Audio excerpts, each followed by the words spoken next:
Good evening and welcome to our meeting. And we will like to start with our roll call. Mrs. Sugars, can you please take the roll call? Mrs. Sherfain, Here. Mrs. Gallagher, Here. Mr. Greenbaum, Here. Mr. Mayor, Here. Dr. Rude, Mrs. Niaz. Here. Mrs. Tong, Mrs. Winters. Here. Ms. Stern. Here, I'm going to read the public notice. Public notice of this meeting pursuant to the Open Public Meetings Act has been given by the Board Secretary on March 19th, 2024 in the following manner. Posted notice on the school bulletin board at the Administration Building, transmitted to the Courier Post, Philadelphia Inquirer, and the Clerk of Cherry Hill Township. And now we will have our Pledge of Allegiance. I would ask if you could all please join us.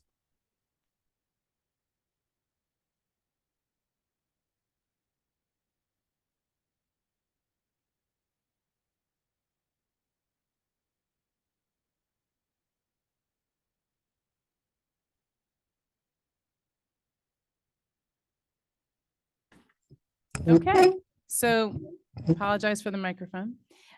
We do not have any board recognition tonight, but hopefully we will have one in the upcoming meetings soon.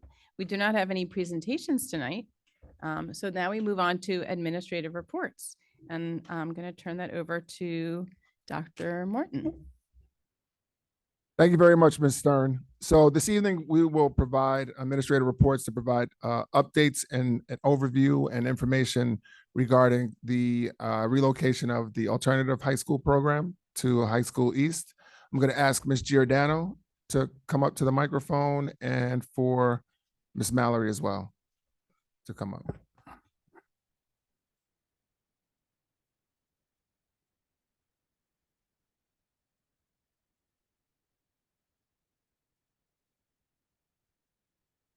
All right, and I turn it over to you two ladies.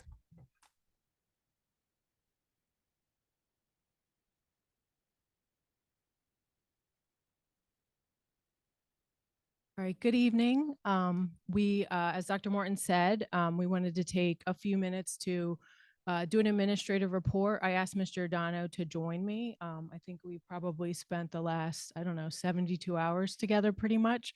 Late night texts, phone calls, just to, in light of this change, keeping in full contact was necessary. So you can go ahead, Mr. Plavinsky. So we just wanted to this is a general description of what a school within a school means. So as you're aware, there was a letter and a fact sheet sent home to the AHS community. And part of the reference in that letter was a school within a school. And we've received some questions about what that is. So a general description of a school within a school means that the school has at least 30 pupils, no more than 250, has a separate administrator or teacher in charge, and it's housed in a specific space within a school building.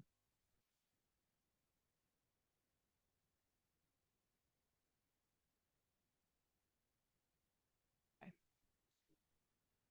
Yeah.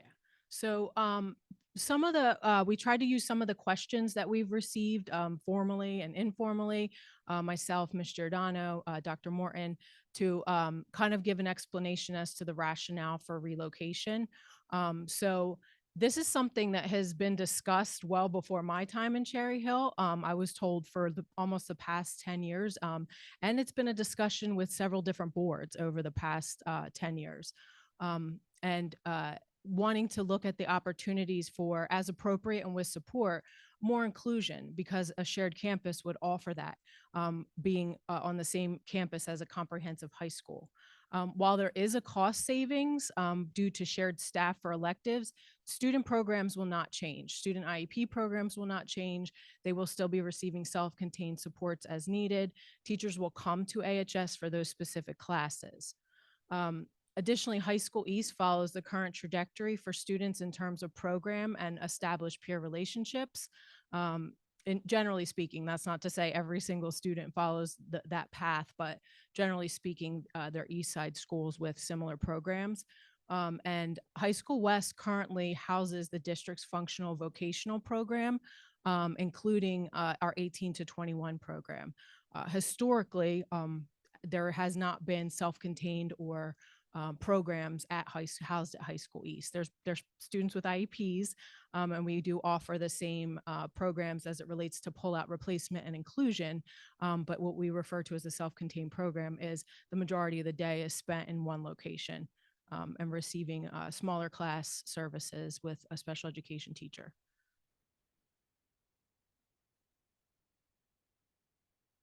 Can you guys hear me? We're gonna have to adjust the mic. Are you sure? In between speakers. Just a little differential there. Um, Miss Mallory just invited me to take a second to explain a little bit about our program and how it currently functions. Because I think there's a lot of ideas around what we do, but I just wanted the opportunity to define who we are servicing, how we are servicing. Mrs. Giordano, I'm so sorry. Can't Could hear you me. please, yeah, I'm really sorry. Could you please speak right into the microphone? Thank It you. has to be So like that out my way, that mouth. way everybody can hear you in the room and online. Thank you. Absolutely. Is that much better? Okay. So just defining, if I had to do it the most simplistic way, I would say that we are servicing 3 different tracks of students. In 2 of our current grade levels, students are tracked this way.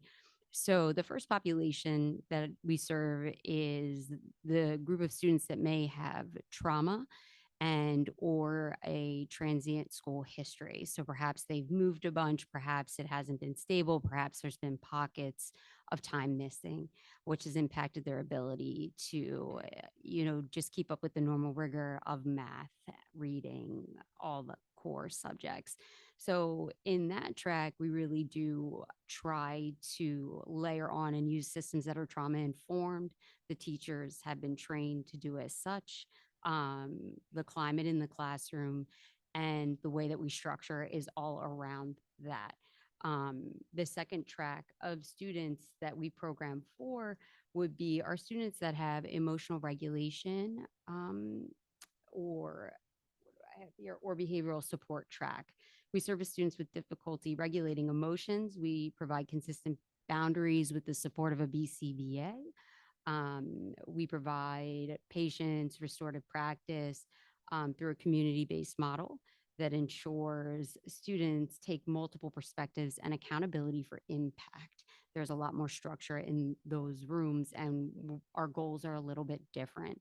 The third population that we service would be academic recovery and acceleration.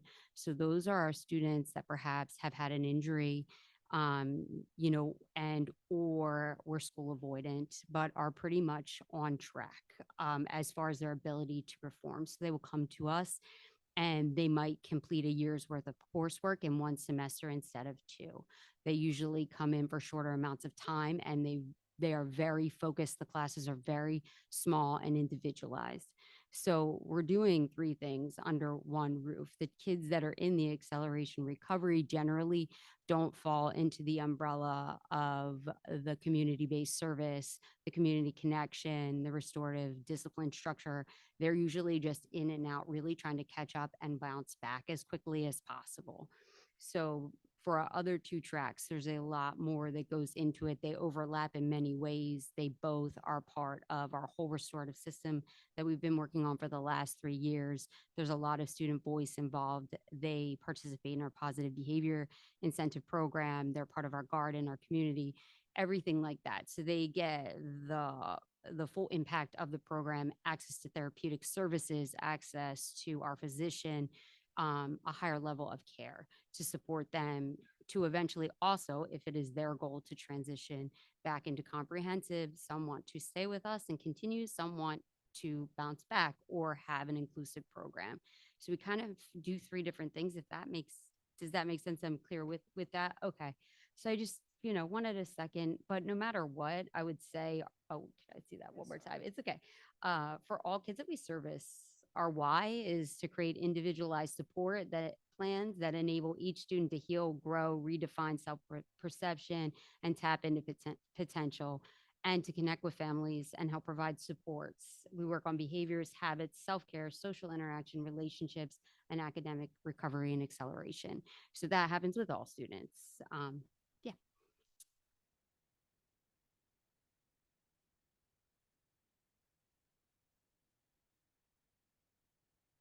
So some of the things that we put as anticipated challenges, and again, this is just a snapshot and how we plan to address them.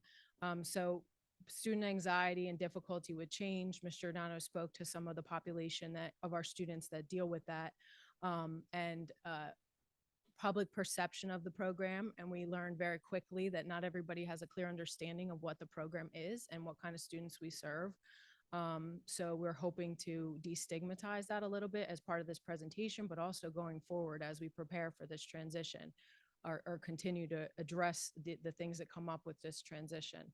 And then how will the students take ownership of their own space? Many of you have been here and walked through our alternative program.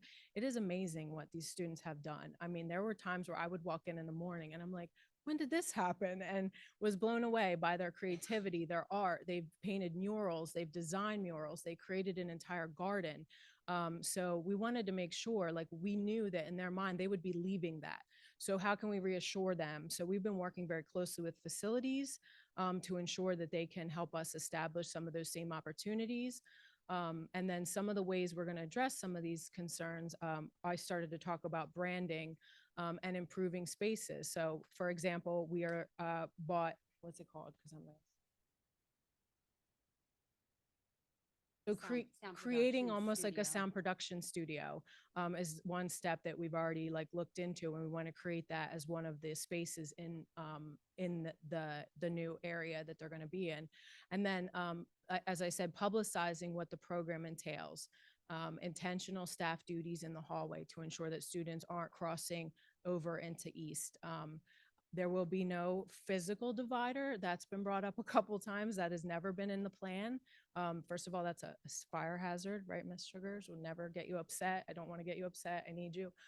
So that to just to clarify.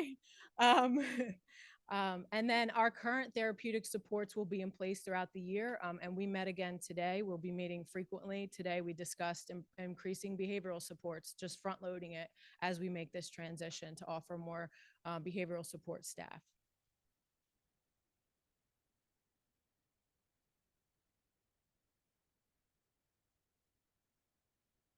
And then what will stay the same? So all academic core staff will remain in place. 2 full-time certified mental health clinicians will remain in place, full-time counselor, secretary, principal. AHS has a partnership with Sustainable New Jersey, and other community-based opportunities will remain in place. It might look a little bit different, but our intention is to have them there and maintain those relationships with our different community supports. And that's everything from Sustainable New Jersey to reward opportunities for students. And then students currently have a split day. So we have students here that get bused in the middle of the day to both comprehensive high schools. So this is not new. Some of these students are used to going to High School East and used to going to High School West in the comprehensive high school as part of their program. Again, that's based on their IEP, and it fluctuates at times too throughout the year. If a student does well for a quarter of the year, the team may revisit the opportunity to allow them to take courses at the comprehensive high school. But again, that's on an individual basis. And then school events, special board reports, and AHS specific communications would remain the same. And then students can continue to attend their comprehensive high school for classes. So we did not want to take that autonomy away from our students, because students identify with the high school that they're going to graduate from. So even if they're here in this program and they're a West student, that we know some of them is where their heart is, and they're prepared and they're thinking about graduation and opportunities like prom and other things with their high school. We did not want to take that away. So we will still be busing students should they choose to, or should they have that as part of their IEP, to their respective high school, including West. So they won't be required to attend classes at East. However, they will have that opportunity. So potentially they could attend a class at East if it's appropriate and with the right support, but maintain their position as a West student.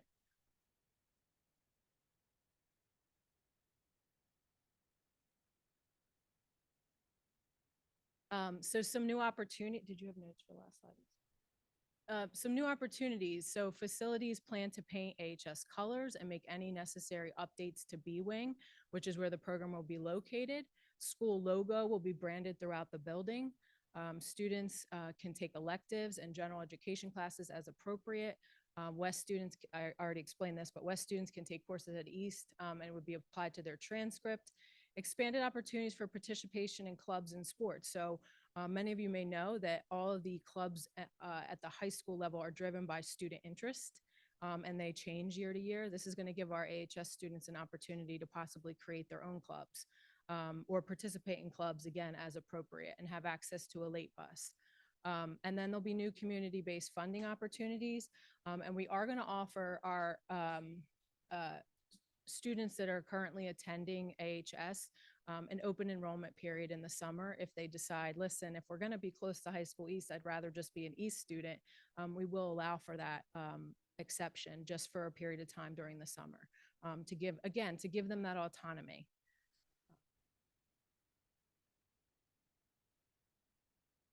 So this is a communication and timeline. So changes to the program are announced.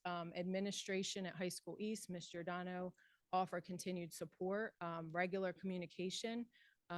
Ms. Giordano, the day that it was announced with her staff, started calling individual families. I think she's personally spoken to almost all of the families of the students that currently attend because there was, questions, a lot of concern. And she has built relationships with those students. The staff at AHS has built very positive and close relationships. So there's a level of trust there. And she was able to communicate with them. And that'll be ongoing through the end of June. April to May, we will have small groups and meet with students to discuss their concerns. We're also going to have pizza and food for them. Additionally, in April of 2024, They love raising kids. yeah. Oh, well, we can talk then. We're going to have an evening night with our AHS families. And the same will be, it will be a discussion, questions and talking with our families. We'll make ourselves available because we know there are still a lot of questions and concerns. And things are going to come up as we move forward as well. It's not just, a one-time deal where everybody's like, okay, I'm good now. Like we recognize that about our students and our families. So we intend to be as supportive as possible. And then in August, when everything is shiny and bright, we will hold like an open house and families and students can come visit the space before the school year starts. Actually, just want to go back. You don't have to, Mark. I just need to be able to read the book. Yes, so I intentionally didn't address the last bullet because a lot of the questions and concerns that have been shared, I don't know how to make that. Are why? Why now? Why are we deciding to do this now? Well, it must be because of the budget, right? Well, I have to say, part of the reason in talking with some colleagues who have been here for a long time and have been a part of this discussion, even administrators who were in special ed previously, having the discussion around, what were the roadblocks? What prevented this from moving forward? And we kept coming back to the same theme. And the big piece of it is you have to have the right leadership, staff, and group of students to endure a transition like this. And I did ask permission, but I just wanted to read an email that Ms. Giordano sent to myself and Dr. Morton on Saturday night, because I would be lying if I stood up here. I think we both would and said, this is going to work 100%, right? No, we actually do lose sleep over things like this. But when I got this email Saturday night, Dr. Morton and myself, I was reassured and invigorated. So I just wanted to share it with you because I feel like it captures the spirit of the staff and the students and Ms. Giordano. Every day, my staff and I ask students in our care to change their behavior, their habits, their self-image, their mindset, the way they speak to themselves and others, and their ideas of what they are capable of. The kids have been doing this for years. You asked us to change, to minimize impact to the whole community. In my mind, it is an opportunity for my staff and me to model perseverance, resilience, and grit we ask of the kids. Also, a chance for our students to model their strengths to the community. My staff and I can and will do this. The kids can do this too. The system is already established. Location is just a change. The system withstands. So in that spirit, questions. We did add a quote that change brings opportunity, short and sweet. But we believe that that's not just for our AHS students, but also for the East community as well. Well, thank you both so much for, providing this information. Obviously, this is a really important topic, and there's been a lot of discussion, and some of the best ways to address concerns, questions, uncertainties is to talk about them, right? So thank you. I just want to let both of you know that, last week when the board voted actually unanimously to support our budget moving forward, this was a piece that we were aware of was part of the budget, and we support it.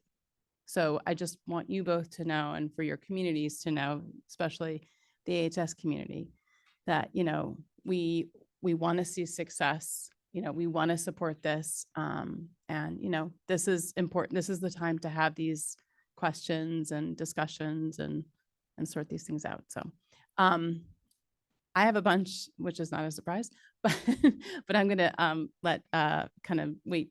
I'll wait and have other folks. So I ask my colleagues if they have any questions. Mr. Mayor? So don't take this the wrong way, but I'm glad that you lose sleep over this because you're the experts. And that means that at least I don't have to lose as much sleep over the decision, right? And I'm grateful for that. I'm grateful for having those, professionals like yourselves and your staff that live this, that can help us and help me understand why you are supporting any particular decision. This is a big one. And knowing who you are, what you are all about, and what your position is in the community, not just here, but throughout New Jersey, how well respected you are, makes it easier. I have plenty of other reasons to, not sleep. My board member colleagues are aware of that. But and I don't want to make light of it. I mean, this is a big change. But as you finish with, it's a physical change primarily, though. And now I'll just get into a couple of questions. At least one reason that gives me great comfort and support why I'm supporting this decision is that it provides so much more opportunity for your students. We are at the end of the day want each of the students in all of our schools, focusing now on high schools, whether it's comprehensive or alternative, when they graduate, to be in the best position they can be to succeed, whatever success is for them and their families. Based upon your expertise, based upon all the studies with regard to inclusion of the students that you serve at the Coles Alternative High School, are you confident that this move provides that sort of enhanced opportunity for success of your graduates, either or both of you? I would just say, I do think that the program and the foundation of it, the experience that we create can be recreated anywhere. It supersedes walls. But,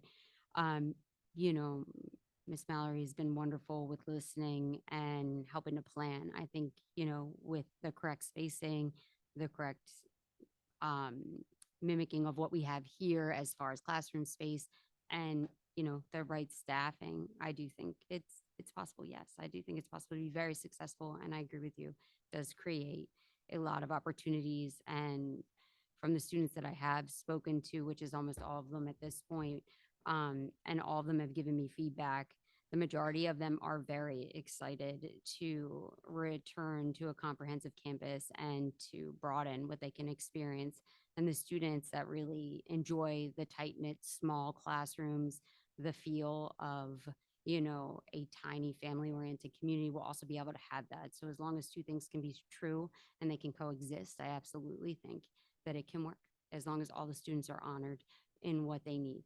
So it's fair then to say that your students lose nothing, right? They have the comfort of what they are used to in terms of their daily experience in the school, but they also have expanded opportunities to explore new and different,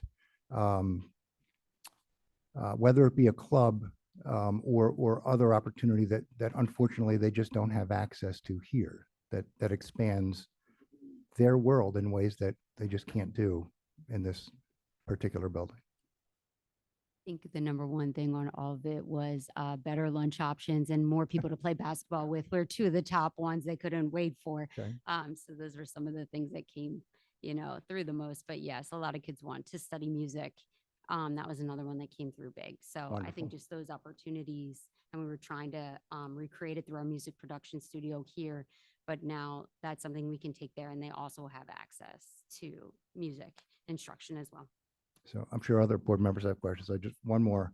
You mentioned briefly, Mrs. Mallory in particular, that this really is not this was not a budget specific decision. The timing happens to coincide with, issues and a time that we need to look at our budget that much more carefully.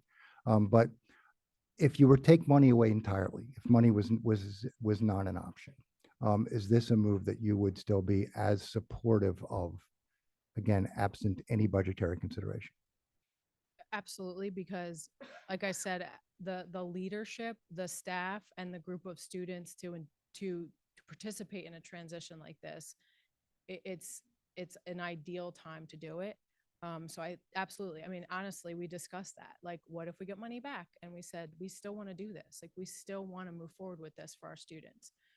You mentioned that they're not losing anything, and that is correct, but we fully understand that might not be their perception. So, we have a lot of work to do to make sure we're listening to them.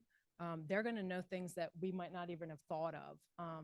So that's a big piece of it too, to go into this with the understanding that, even with the staff, there's some uneasiness. There may be some uneasiness as we cross hurdles and move forward. So. Thank you. Other board members have comments, questions? Mrs. Gallagher? Few. Can you just on the new opportunity slide, the last bullet point, it's the special enrollment period for current AHS students. Can you just explain that a little bit more? Yeah, so, we have a policy for open enrollment at the high school level, so there are some logistics. But one of the things we requested of Dr. Morton is to consider that opportunity for students. So we don't anticipate that it'll be a lot of students, but if there's an occasion where a student says, I'm a freshman and I'm a West student, but now that we're going to be very close to East, I might feel a closer connection. I'd rather be an East student. We would allow them just because of the move and the physical proximity just for going into next year. So students entering, going into next year. And then now that speaking of enrollment, I'm just curious if you maybe see the potential for larger enrollment in the alternative high school now that it is housed at a comprehensive high school and with more of the opportunities to for inclusion. Sure. So you mean for the program yeah. So I will say that is one of the things, Mr. Wisely, our supervisor at the secondary level, sits in a lot more IEP meetings than I do. I do participate in some, but when recommendations are made for the program, I think because of the stigma, some parents are reluctant because they're like, oh, they have to go to a completely separate building. So I think we'll see both sides of it. I think we'll see some parents concerned about that because they're being moved out of the comprehensive high school.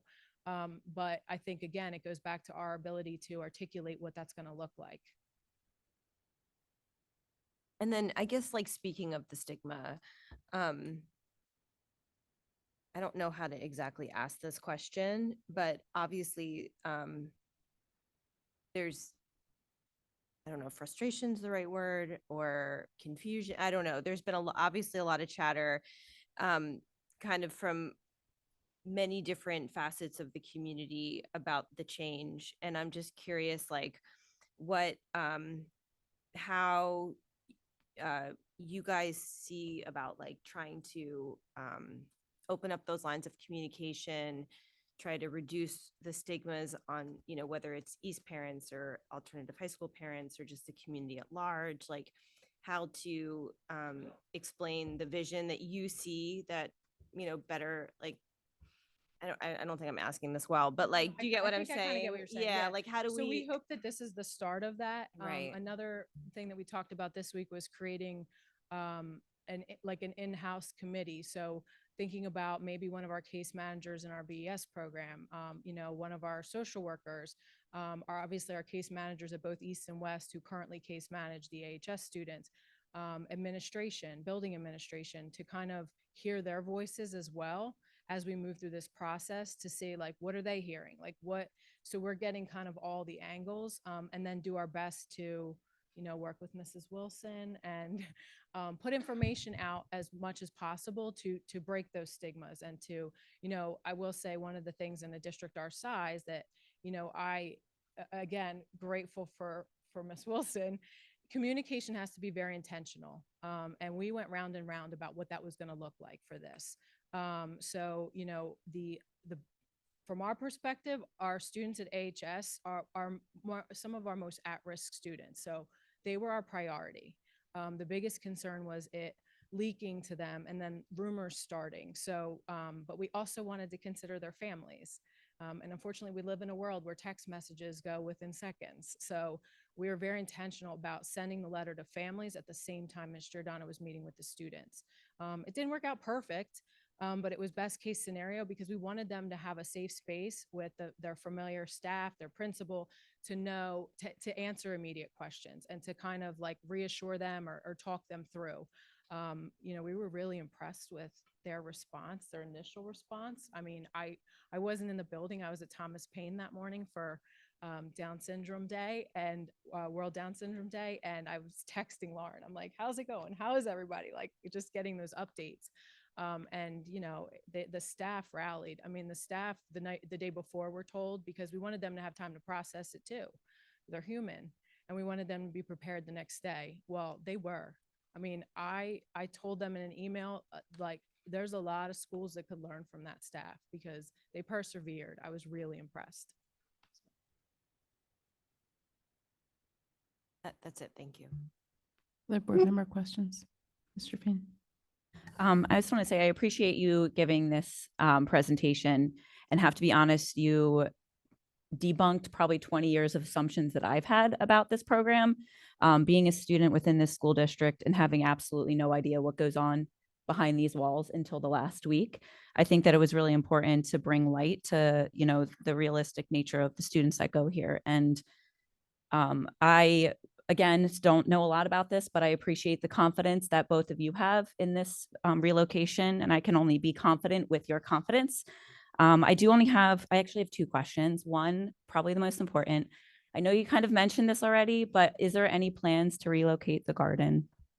Yeah, so logistically speaking, we understand that there's maybe a little like outdoor ant situation where we were going to put it, but we also have a couple of backup plans. But like I said, we want to maintain our partnership with, yeah, we have grants that allow us to do that. So we're getting creative. I actually talked to facilities again today. And we have some things that we're planning for. Yeah, Okay. it might not look exactly the same, but it'll definitely be an opportunity for students. Okay, it sounds like that's a really big thing for them, so I appreciate that. My other question is, have there been any specific plans in place to help support the current, and for, I guess a better question would be, who exactly staff-wise will be on location with the students, aside from their principal or their teachers? So as of right now, it's all the core content area staff that are currently in place. Some of the elective staff, we haven't finalized details, but if there's a possibility to allow them, you know, to be the same staff members. Right now, we're in the middle of the open transfer period, so it's hard to speak to specifics about that, but we have talked about if there's that opportunity to allow the same staff to service those students for specific like subjects, elective areas, we would absolutely do that. We've even talked about maybe if it's not for the subject area, but how do we allow that staff member to have some sort of affiliation with the kids? Because they truly, all of their staff have developed relationships with the students. You know, So I think that, yeah, we'll try to do that as much as we can, but the core staff will be with the program. Okay, thank you. Other board members have questions? Mrs. Winters?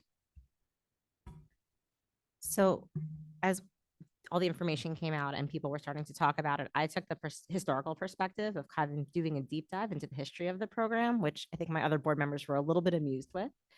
So I dug up some information that had been given to board members back in 2022 when I first came on the board, which is how I first learned all the details about your amazing program.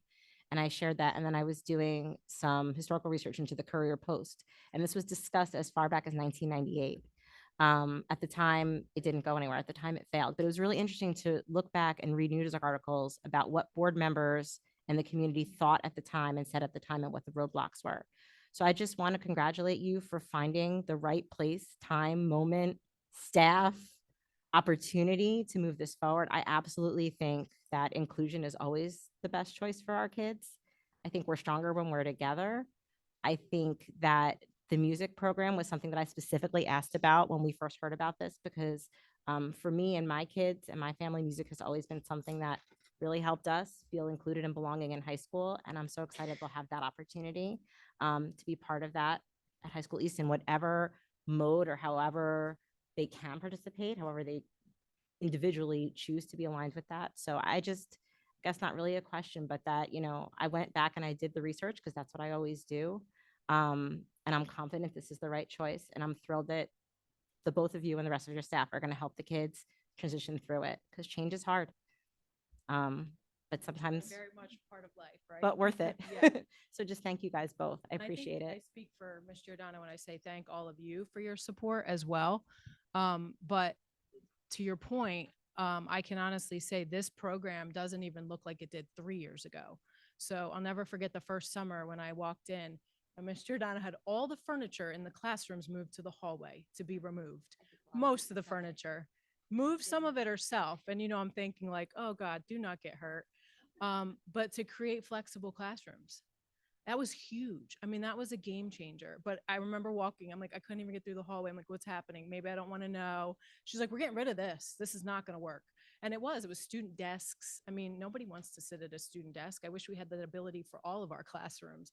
But it has not, it looks so much different in just 3 years. So again, it goes back to that piece of confidence in what our situation is right now.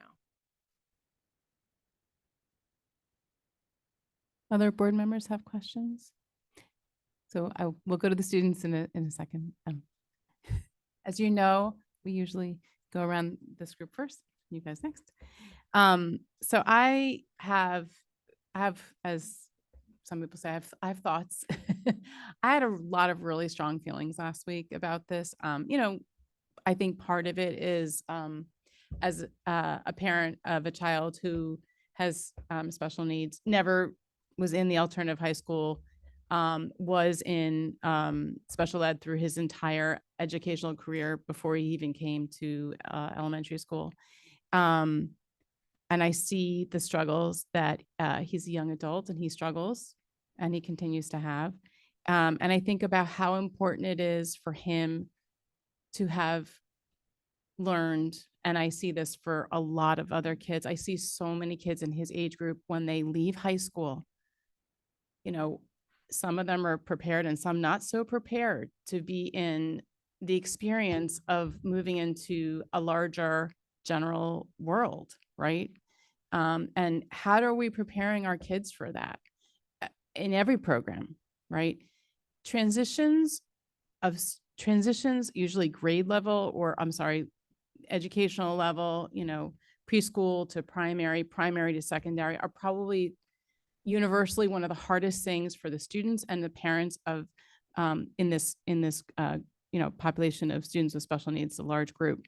It's one of the scariest things. So transitions are really hard because students in those in that population react differently from the general education population, right? So doing it well is really important, but understandably it's scary, right? Fear is a big thing. But having, you know, been on the board now, this is my 4th year, right? Here are the things that I've heard again and again and again from the community. We want more inclusion. We want least restrictive environment.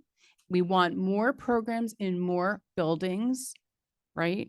And in my mind, this is absolutely doing that. And what is nice to know is that the community's constant voice about that is being heard, and it aligns with our special education experts, you guys, right? So that, like, for me as a board member, that's really important. So, and I think about as a parent of, having had a lot of time, I've spent a lot of time at that high school over the past 6 years, I guess it is at this point. And I see how often it is that a kid gets involved in something because they heard about it in an announcement, because they saw a sign or a poster or a table, or their friend mentioned it. And the vast majority of activities that I see high school kids getting involved with, they never would have known about it had they not been exposed in some way by their environment. So I think about these kids, having the opportunity for more exposure gives them opportunity to know what other things that are out there and see more things and get involved in more things if they so choose. And at the same time, when it's not the right fit for some of the kids in this program, there is absolutely no need for them to do that. They have their safe school within a school environment with the staff who know them well, who, by the way, do change year to year. I've seen that in my time on the board. There are changes in staff, which, by the way, again, is an opportunity for those students to adjust to new people, right? I mean, these are all experiential things for the kids. So, I also think, and we haven't talked about this at all, but I think there's huge benefit for our general ed student population at that school. There's a reason why, best practice in education is having opportunities for inclusion. It benefits everybody, right? It's not just a benefit for one group of kids. And our job is to make sure in a big way, just to ensure that our students are getting what they need and all being looked after well. So, Yeah, I mean, just to your point about that, we've talked about the fact that all of the students, East students, AHS students, in a short 4 years will be members of the same community. So they all come back, and we talk about that in special ed often when we hear things like, this student shouldn't be here. This student needs to go. Well, where are they going? Because they're all our students. We're responsible for all of our students. We want to teach all of our students. We want to empower all of our students because they are all going to be community members here in Cherry Hill. So. Yeah, absolutely. And I think the piece that is very important is that no one is saying that this is going to be easy. No one is saying that there aren't going to be challenges. I think the part that I hope we can all as a community get behind is this is an opportunity to take one step closer. We can look back in many years of history and look at how many times people were separated. That's a historical thing in many parts of the world, including this country. People were kept separate, right?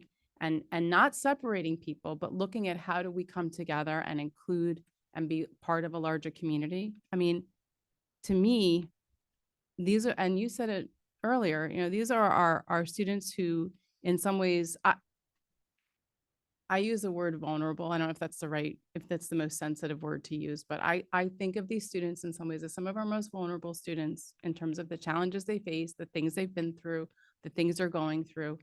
And, if we can't look out for our most vulnerable members of society and think about how do we do our best to take care of them, I hope our community can see that that's what this is. I hope so. Doesn't negate the fears, the worries, the uncertainties, and the fact that this is change. That doesn't negate that. I hope that we are embracing this as a community because I think this is a really important step for us. Obviously one that's been talked about for, I can't really do the math that quickly, but several decades, not just 10 years, maybe a lot more. So, I'm grateful that, there's a leadership in this direction, that there's a will, because it has been so long coming. So, and I'm excited to see what'll come. So, so those are my comments. And we have students on, at our table who'd like to speak. So I'll maybe start with Colin. Is that okay? Oh my gosh. All right, maybe it'll come back to you. I mean, you're a lot younger than us to forget what you wanted to say, but maybe it'll come back to you. I'll go to Matt. Thank you. So on the communication and timeline slide, this discusses the collection of feedback from students, families, and staff. I'm just wondering, does that mean students, family, and staff from specifically the alternative high school or East as well? So the staff and the code and everything I've been generating that's hung in my hallways is for my students, staff, and families. I have no doubt that, Cherry Hill East will be collecting feedback, and Dr. Perry and I will be, collaborating, sharing it with each other and working things out as they come. But yes, that was distinctly for my community. I would also just add to that, because as a parent from East, there have been updates coming through the PTA. So I do want to mention that there is information, at least in terms of, sharing. And I don't know I don't know the level of feedback solicitation. I'm sure that's happening too, but. We've been in communication with Zone and the other PTAs too, to try to answer questions, share information. We're going to be meeting with Giuseppe after this evening. So yeah, I mean, that's something that we recognize that there's a lot of stakeholders in this. So, Dr. Perry's been involved, so we've gotten questions, he's gotten questions. So I'm sure that there'll be some format for East students and families as well. Thank you. I don't know, Colin, not to put you on the spot, but just wondering if your thought came back.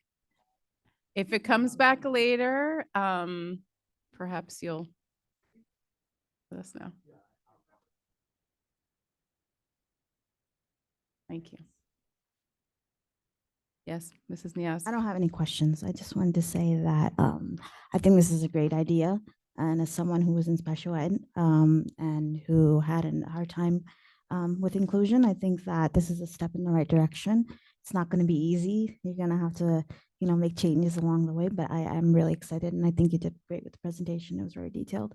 I think that it's very important to help build the confidence of these students, because I know that once I was being included in everything, my confidence went really up, and it was a whole different person when I got to college. So I just want to congratulate you. It's really good. I appreciate you sharing and saying that.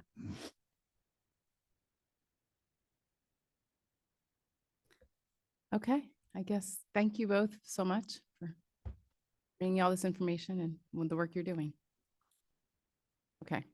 We now go on to correspondence. Do any board members have correspondence they'd like to share? Mrs. Niaz, I think you might have a lot. You've been Yeah, going I to a do. lot of activities. I go to all the fun stuff first. So I had the pleasure of going to the Sound of Music, which is the West play. It was great. Again,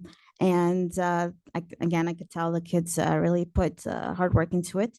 But I don't expect anything less of Mrs. Messiah's students. That's a little biased because I was one of her students. But it was fun. I really enjoyed it. And again, I encourage everybody to go to these events because they're really fun. We also went to the State House for the budget meeting. That was a lot of fun. I had a lot of people calling me and saying, I saw you on Channel 6. So I was like, oh, really? Yeah, and I have to say that our students did amazing with their statements. I was very impressed. Matt and Colin. And I think that hopefully this will bring something good. Maybe we won't get all our money back, but some of it, maybe, hopefully. But yeah, that was it. Thank you. Other board members have correspondence. Mrs. Winters. So I also got to see the Sound of Music, but I got to go to the Senior Citizen Matinee, which was an absolute trip and probably one of the most fun things I've done in this past month. The senior citizens, there were about 150 of them, and they were absolutely thrilled They were singing along in the audience. Some of them were whisper shouting the plot points to each other, which was very entertaining for me. A lot of cell phones going off at top volume and concerns about how to silence them. But honestly, I mean, everybody there had such a good time. And one of the best parts of it was listening to some of them say, I've been in Cherry Hill for 60 years, 70 years. My kids went here. My grandkids go here. Somebody told me they have 12 grandchildren and they named all the schools that they are at in the district. It was phenomenal. And then after that, after the performance was over, it was a 10 a.m. performance. We went to the cafeteria and the West Catering kids served lunch to the senior citizens. I have never seen so many happy people in one room. The pit orchestra kids were serving lunch to the seniors. Everybody was thrilled. People were taking selfies with the cast members. The senior citizens were taking selfies. It was really just a phenomenal day. I understand it hadn't been done since before the pandemic. This was the first year it was back. It may be my new favorite event as a board member. And as you all know, that's a high bar because I try to go to everything I can, especially if there's food, especially if the West kids are cooking the food. But it really was an excellent day and an example of community collaboration between our senior citizens and our students. It was a great example of service to the community and connecting with people. And also just, you know, so many senior citizens supported us with the bond referendum vote. And it's nice that they're back in the schools and they can see the schools. They were watching the students cross during, you know, between the classrooms, and they were just so happy to see them. It was just a joyful day. So thank you to Cherry Hill West for inviting me to be part of that. It was great. And then I also went as a parent to the Little Mermaid at Rosa, multiple performances this weekend. The 1:30 performance was sold out despite the absolute pouring rain. And it was just a great, wonderful performance. One of the things I appreciate about theater for the middle school students is that there were no cuts. Every kid who wanted to be part of that performance was and got to be on the stage and be part of the show. And that is just such a neat thing to see our middle school students grow and bloom like that. My own daughter, she had never done anything like that before. And it was just really nice to see her and the rest of that community really come together and put on a great show. And then I also did the budget, but I think a lot of us were there. So I'm going to let another board member talk about our fun day at the State House. Mr. Mayor. Well, since Mrs. Winters teed someone up to talk about the budget hearings, I'll happily take that baton. So last week, I had a chance to go up with many of you to Trenton to the Senate Assembly Budget Committee hearing. Initially expected I would be one of the members to testify, but because the student voice is so much more important, and frankly, the senators wanted to hear more from the students, I was more than happy to yield that opportunity. And sitting there and watching our 5 students from Cherry Hill West, Matt, Colin, Jack, Crystal, and Gia as well, it was outstanding. It was everything that we hope as parents, not just board members, everything that we hope our students are now, and now know, or I know that what they will be in the future. You know, speaking confidently in an arena which is intimidating for most everybody. You know, none of our students were remotely intimidated. Presented extremely well from their own experiences, and for the time that we were there in the hearing, the members of the community spent more time paying attention to our students than frankly anyone else that testified. And that's not to take away from Mrs. Stern or Dr. Morton, who also testified on behalf of the districts. But listen, this is about students, right? We were there. You were all there together as a community in an attempt to rally and change minds. It was great to see. And again, I couldn't be more impressed with what you did, and thankful for various stakeholders in the community to come together in support of this effort. That effort was repeated in large measure today when I had an opportunity, along with other board members and members of the administration, to testify before the Senate Appropriations Committee virtually, not the most optimal way to do it, but that's how they ran their hearing. And similar to last week, it was really more about the students, and I was thankful to have an opportunity to testify as Jack. I will simply say this. I think I did okay. But honestly, your voice would have been better. You would have done a better job.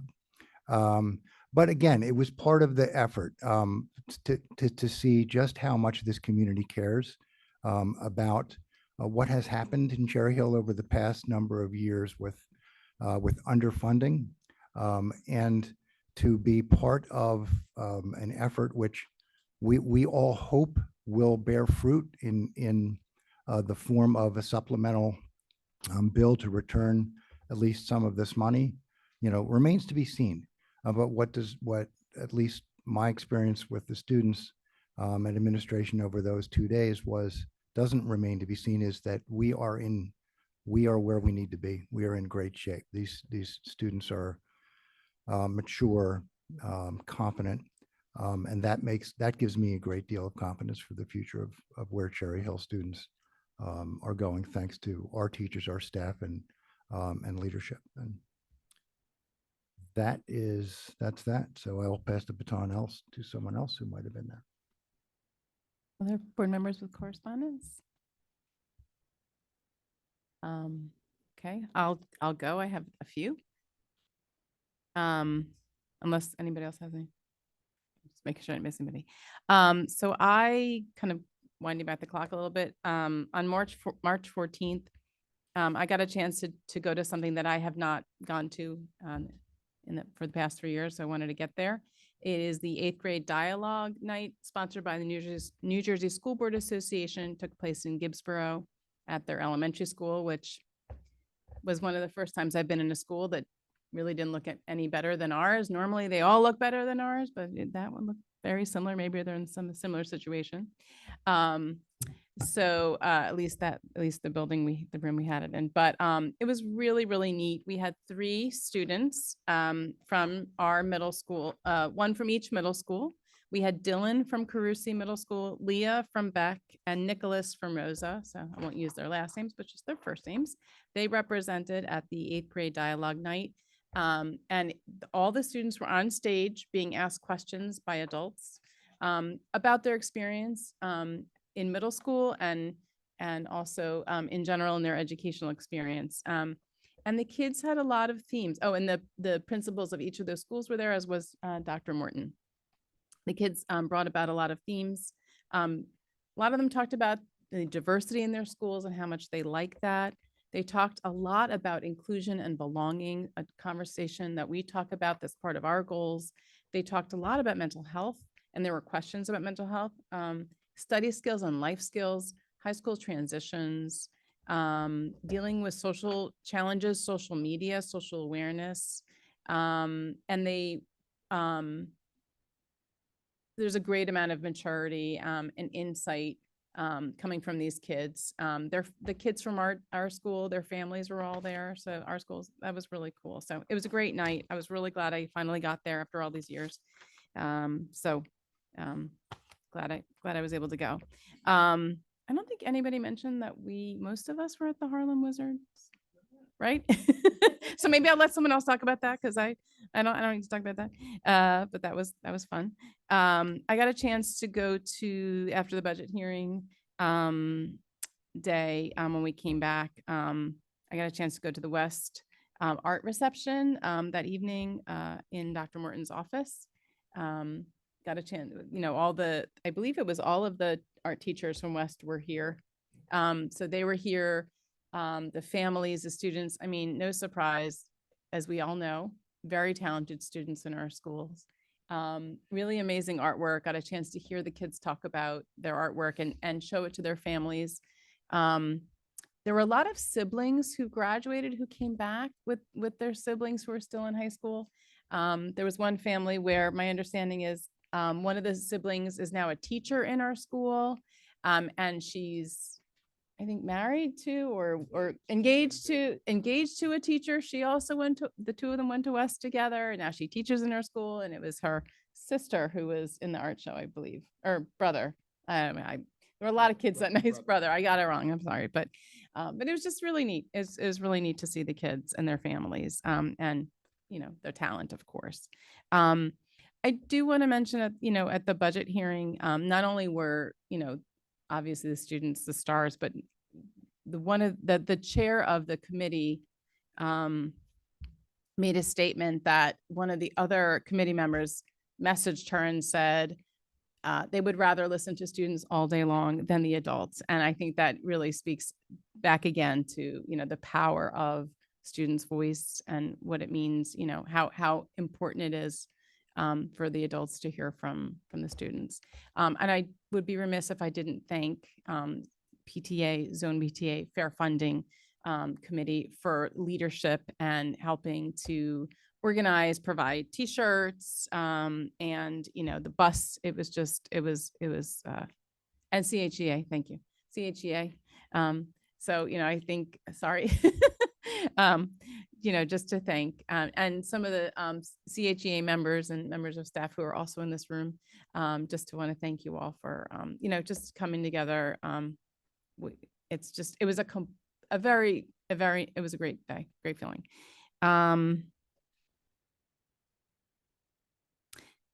One more thing too, I just want to put a plug in for a topic that comes up a lot. So it kind of falls under correspondence. Last week, we had our special meeting in which we had our ethics training. So, and we were, we had the Marianne Friedman from New Jersey School Board Association came and presented the ethics training. This is a good question. It comes up a lot from our community, and we didn't have a lot of people here for that and not a lot of people online. And I don't necessarily blame you because it's a little bit dry, but I do want to encourage people, if you want to know what guides us, why we do certain things as a board, why we don't do certain things as a board, as board members, it's really informative. I think we get a lot of questions about, people who want us to advocate specifically, and I think some of the responses in the that Mrs. Friedman went over, really help, clarify what our role is in regarding that, and why our authority rests as a board, that we can't make personal promises or private action, right? We have to work together for the best interest of all the kids. We can't surrender our independent judgment. Some of us have our own experiences. I share that about, sometimes my own experience with my own kids. We all have our own experiences, but that can't be the only group that we think about, or our own experiences can't be the only people we think about. And we have to think about, making sure that we take a higher perspective and a perspective that steps back and thinks about all the needs of all the schools. And we also have to, really be thoughtful about how we conduct ourselves at the table. I think sometimes community members want to know, well, doesn't anybody disagree? And we do disagree on a regular basis. Our role is to support our administration, and to hold our administration accountable. It's both. So, if you're really interested, you're more than welcome to do a deep dive and go on New Jersey School Board Association. They publish their ethics, code of ethics that we are all beholden to, that we are sworn to. And you can also watch the replay on YouTube of our meetings. So, hopefully that answers any concerns or questions that, are wondering people might have about why we do what we do and why we don't do certain things. So that was really all the correspondence I need to share tonight. So I don't know if Mr. Greenbaum, if you want to talk about, you piped up when Sure. we talked about Harlem Wizard. So. Sure, you can put me on the spot. I'll talk about it. I, along with many fellow board members, went to the Harlem Wizards event, sponsored by Cherry Hill Educational Foundation. Some of us brought our kids. I brought my son. He had a really great time watching several of his teachers play and do surprisingly well. Yeah, it was very well attended. The kids seemed to have a really good time. I certainly enjoyed it, and it was an exciting night. And I'll piggyback on the trip to testify in front of the State Assembly. It was incredible being part of more than 60 people coming together for a common cause to advocate for school funding. And as everyone else did, I definitely want to give credit to the students. You know, with adults from so many different organizations coming prepared to testify, they wanted to hear what the students had to say. They wanted to hear your perspective and how it impacts you. So thank you again. You guys did an amazing job. I appreciate it. We'll see what comes of it. Okay, I think that's everything from correspondence. Now we move on to hearing from our students again on our student reports. We will start with Matt, if you can share the High School East report. Thank you. Lots happened in the past month. So starting out with some scheduling notifications. So we have an early dismissal Friday last week. Another one of those for the year, continuing on. And then we're off this Friday and next Monday for the first part of spring break and Easter this weekend. In terms of academics, we had state testing earlier this month, and we have the cum laude induction ceremony coming up on April 18th. For athletics and competitive organizations, the DECA state competition took place in Atlantic City, and I believe we're sending over 50 students to nationals. The ICDC competition, very impressive. Spring sports are starting up. So I look forward to sharing any announcements that come from the great teams' seasons. And currently the East baseball team is in Florida. Speech and debate, Chloe Wren and Sydney Herring both did phenomenally well at a recent competition. And at East Robotics, they won states and are currently ranked top 20 in the world. In terms of arts, the one-act plays are in the works. The casts and titles of the plays have just been announced. Mean Girls, as we said, great success. Stay Tuned has also had an amazing success recently, as well as Jazz Band, which earned a superior rating in the Cavalcade of Bands. For events, the People's Choice Awards will take place on April 16th. There's the faculty versus student basketball game, where the faculty won by 1 point, either to your frustration or to your delight, depending on who you are. Mr. East, the candidates have been chosen, and that will take place in early May. 301 seniors went on the senior trip, opportunity to go to Orlando, Florida, and visit Disney and Universal parks. ABC broadcaster Lindsay Davis met with students last week, and they had the opportunity to ask her questions and hear about her experience in the world of journalism. Coffee House will take place on April 13th, and tryouts took place yesterday and today. Gave students an opportunity to show off whatever talents they have to the broader East community and Cherry Hill community at large. Senior Hall of Fame will be displaying, I believe, somewhere between 40 and 45 seniors who have contributed greatly to the East community over their time at the school. Blood Drive also took place again this year. Good opportunity to kind of give back to the community at large, and we had some great turnout. MCD will be on Thursday, Multicultural Day, where our culture clubs will be able to display different objects and traditions such as dances, food, music, clothing, and there will be a parent night tomorrow on Wednesday at 7 p.m., which gives community members a chance to see the dances as well. SGA held a Rochambeau or rock, paper, scissors event where students had beaded necklaces, and if you beat another student, you would be able to take their necklace. And then at the end of the day, students with the most amount of beaded necklaces competed in a final event during a pep rally to see who had the most at the end, which is very fun. And the junior prom will be held on April 12th. And that's it. It's a lot of good stuff. Thank you. So is that you're inviting us to tomorrow night is what you're saying? Excellent. Thank you. Good. Excited. Alvin, you please give us the West report. Thank you. Starting off with academics, from Tuesday, March 12th to Friday, March 15th, junior students took the NJGPA standardized tests. Freshmen, sophomores, and seniors got to enjoy an extra 2 hours of sleep for some much needed recharge as we approach the end of the year. All students who needed to test completed their requirement. Marking period 3 will conclude on April 11th, marking the beginning of the home stretch for our students. For athletics, on Thursday, March 21st, boys baseball beat Gloucester Catholic in a scrimmage 11-4. Boys volleyball held a scrimmage on March 21st against Mainland. On Friday, March 22nd, girls softball traveled to Ocean City for a scrimmage. The girls won 3 sets despite only needing to win 2 sets to win. And girls and boys track held a scrimmage today against Highland. Moving on to arts, on Thursday, March 21st, West Catering supplied baked ziti, garlic bread, sweet tea, and more to the senior members of our community for a day showing of West Theater's Sound of Music. West Theater has concluded their performances of The Sound of Music. Congratulations to our cast and crew who dedicated so many hours to create such an amazing reenactment.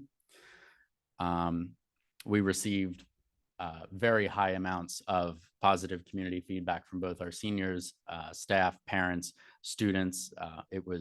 I got to go Saturday night. It was truly an amazing performance.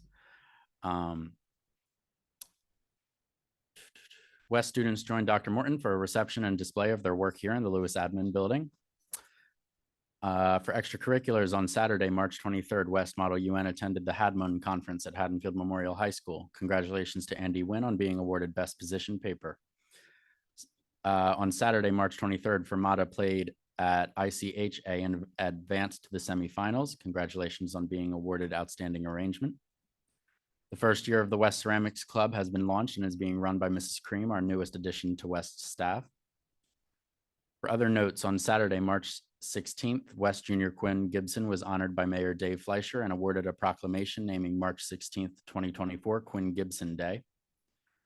On Wednesday, March 20th, a group of 20 West students traveled to Trenton for the New Jersey Assembly Budget Committee hearing to show their deep concern for the $6.9 million budget cut to our district. A huge thank you to all the students who took time out of their school days to represent over 10,000 of their fellow peers. Tomorrow, March 27th, there will be a Positive Coaching Alliance meeting for student athletes to talk about leadership and their respective athletic prowesses. From Tuesday, April 2nd to Saturday, April 6th, 119 senior students will travel to Disney for their senior trip. On Friday, April 12th, Multicultural Day will take place to bring cultural awareness to West. Our culture clubs will perform dances for the school. Multicultural festivities will continue with the World Language Cook-Off on April 14th, where students will prepare food from their respective cultures. Tickets are now on sale for the junior prom, which will be held on Thursday, April 18th at the Westin Hotel. This year's theme is United by Flowers. In an effort to increase student civic engagement, West SGO, in collaboration with the board representatives and administration, will play a crucial role in this year's selection process for the student representatives. This year's candidates will participate in a panel discussion with members of the student government organization. Upon conclusion, the SGO will vote and issue the selection committee a recommendation for our consideration. And that is all I have. It's a lot. That's great. Thank you. Great to hear all that's happening. Colin, is that a different process now? Yeah, it sounds it. That's exciting. Thank you. Okay, now we are moving on to our first public comment. There will be 2 opportunities for public comment this evening. The first public comment session is for board action items only, items 13 through 16. There will be another public comment period section for any topic at the end of the meeting. If you are a student in the district, you may comment on any item during this public comment period. So it can be on the agenda or it does not have to be on the agenda.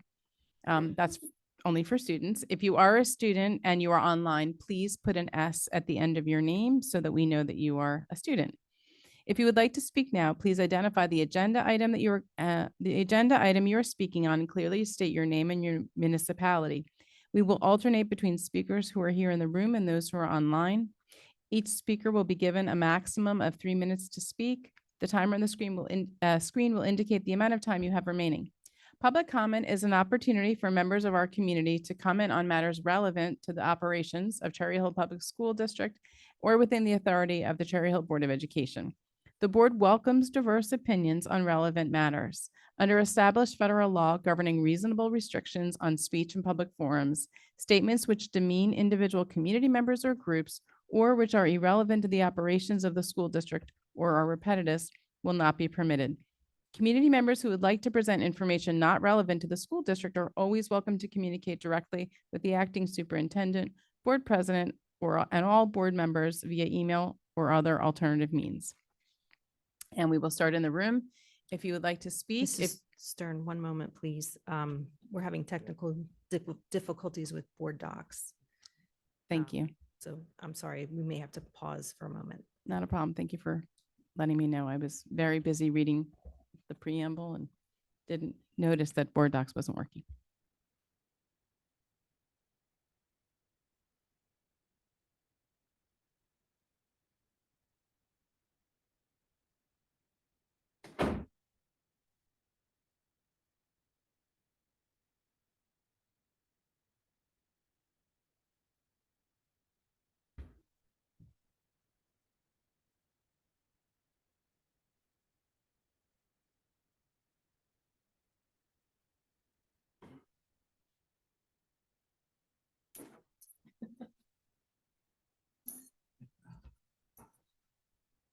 I try to put the timer on.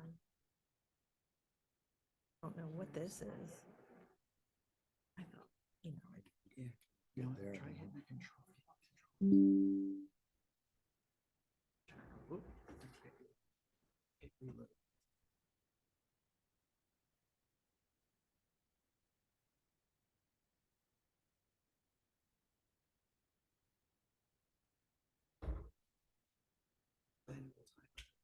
right.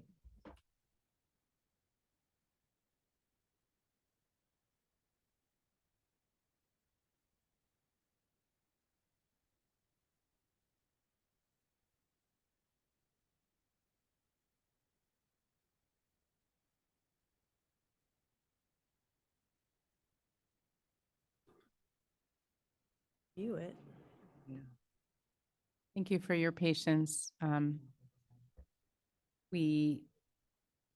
Part of making sure that we run our meeting properly is we rely on board docs to be functioning properly. So part of our obligation. Now I may not be able to get in at all. It's back. Mr. Greenbaum says it's back. For you, it's back. Is it back for others? Adam, what's your secret? How did you get it working?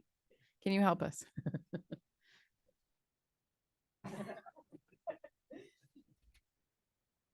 That's the answer. Compulsively hit refresh. Yeah.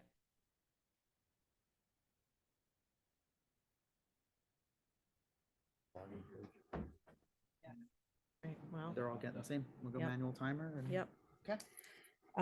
We'll do a manual timer and we'll do it the old fashioned way. We'll take notes in Microsoft Word. Oh, okay. And we will take roll and we will take a voice vote for everything. Well, let's get through public comment. Okay, and then public maybe comment. we'll All see right. what it looks like. I like your optimistic approach, Mrs. Sugars. Okay, some people are in. Just all right. You guys keep me posted if you can get in because I'm now going to be just focused on the Zoom. So, okay, so we will start in. Thank you for your patience. We will start in the room. If anyone would like to speak, please approach the podium and yeah, you heard my speech before, so. Rearranging, sorry. Go for it. Good Make sure evening. we can hear you. Thank you. Good evening, Kim Friedel, Cherry Hill. I'd like to speak to two items on the agenda. 15.8, the approval of two new job titles. I'm going to say I am really a little confused about what this is. Last week, it was announced in the testimony to the assembly that 26 staff members will be let go due to the budget cuts. However, it looks like we are adding two central office administrative positions in this budget crisis. I have not heard any organizational changes to allow that. Are we removing people? Are we adding people? We're just going to add 2 new central office director positions, probably at $100,000 apiece plus benefits. Also, I'm just going to comment that last board meeting, it was a work session where this was on the agenda. However, the very next day, these 2 positions were posted, and I believe it closes tomorrow. So I'm not sure how postings are going up before these jobs have even been approved by the board, and they did not say anticipated. The other item I want to talk to is 16.4, the revised calendar. And this is really more of a question.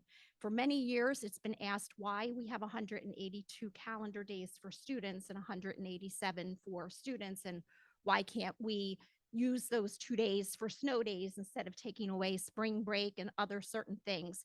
And I've never really understood the answer. I thought I was told that it was part of the contract with the teachers union that they had to have 182 student contact days. Now, don't get me wrong. I don't see much value in these 2 extra days. They're half days. They don't really do anything. But I'm really confused as to how now there's a revised calendar going to 180 student days. I'd just like to understand. Thank you. Okay. And now we will go to the line. Or just give me a second, please.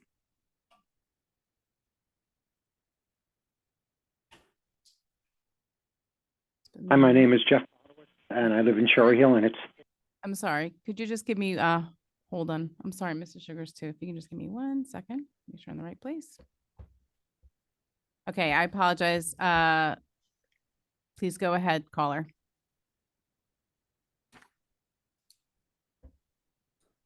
Please unmute. The number My is... name is Jeff. My name is Jeff Potterwitz. I live in Cherry Hill, New Jersey, 13.5, right? Resolution authorizing acceptance of building capacity for carrier pathways in comprehensive schools. It's $168,000, $750 annually. I'm saying vote no on that. It's the CTE programs. We're talking about CTE programs. Please vote no. The grant of $168,000 plus dollars per year for 4 years does not come close to covering the cost of the numerous CTE pathways that we will be developing or have developed already, providing. And after 4 years, we will not receive any extra funds, just our decreasing per pupil SFR aid. Our school district for years has been providing types of vocational education for our students. In fact, in 2015, 67% of students at Cherry East took a CTE course. That many back in 2015. There was an article in NJ Spotlight News in 2018. There were 3 superintendents from 3 comprehensive high schools that spoke. To that article, it was noted that CTA programs in comprehensive high schools receive significantly less resources from the state and the county. The comparable programs offered by the county vocational schools means that the cost of these expensive programs will be paid for by our general school budget. And these are expensive courses. Our school district is not being transparent. That's you when it comes to what the cost of these programs will be. So what will the total cost of these programs be for a year? And it will go up. What we do know is that the total SFAR state aid for Camden County Vocational School will be $32.8 million for the 2024-2025 school year. That's more than us. They have approximately a fifth of the students that we do. All right. Basically, when you do the numbers and you figure out per pupil how much per pupil each school district gets, they will be receiving approximately $12,000 more dollars per pupil from the state. That's what they'll be receiving in aid. That is a big savings in SFR aid for the state alone at $12,000 per pupil. So they're saving money for every student that comes to Cherry Hill versus goes to Camden County to the tune of $12,000. So 400 students at Cherry Hill West are signed up for this program. The state will provide, and if the state provides us with an additional $4.8 million, which is what Camden County Community College would get, just in state aid alone, to defer costs for the program, that will be more than fair Thank you, to Dr. us. Potowitz. Thank you so much. Looks like, I think board docs is. board What? docs. I'm What'd you Dr. say? Thank you for your call. I'm sorry, Doctor. I wasn't directing that at you. Thank you for your call. Your time is up and we'll go back to the room. And we have a student at the podium. So if you would just give us 1 second, if we are back and are we back in board docs okay or not? I yet? am. I'm not sure if Mr. Plavinsky is. We're good to go, Mr. Plavinsky? Excellent. Okay. Say the word.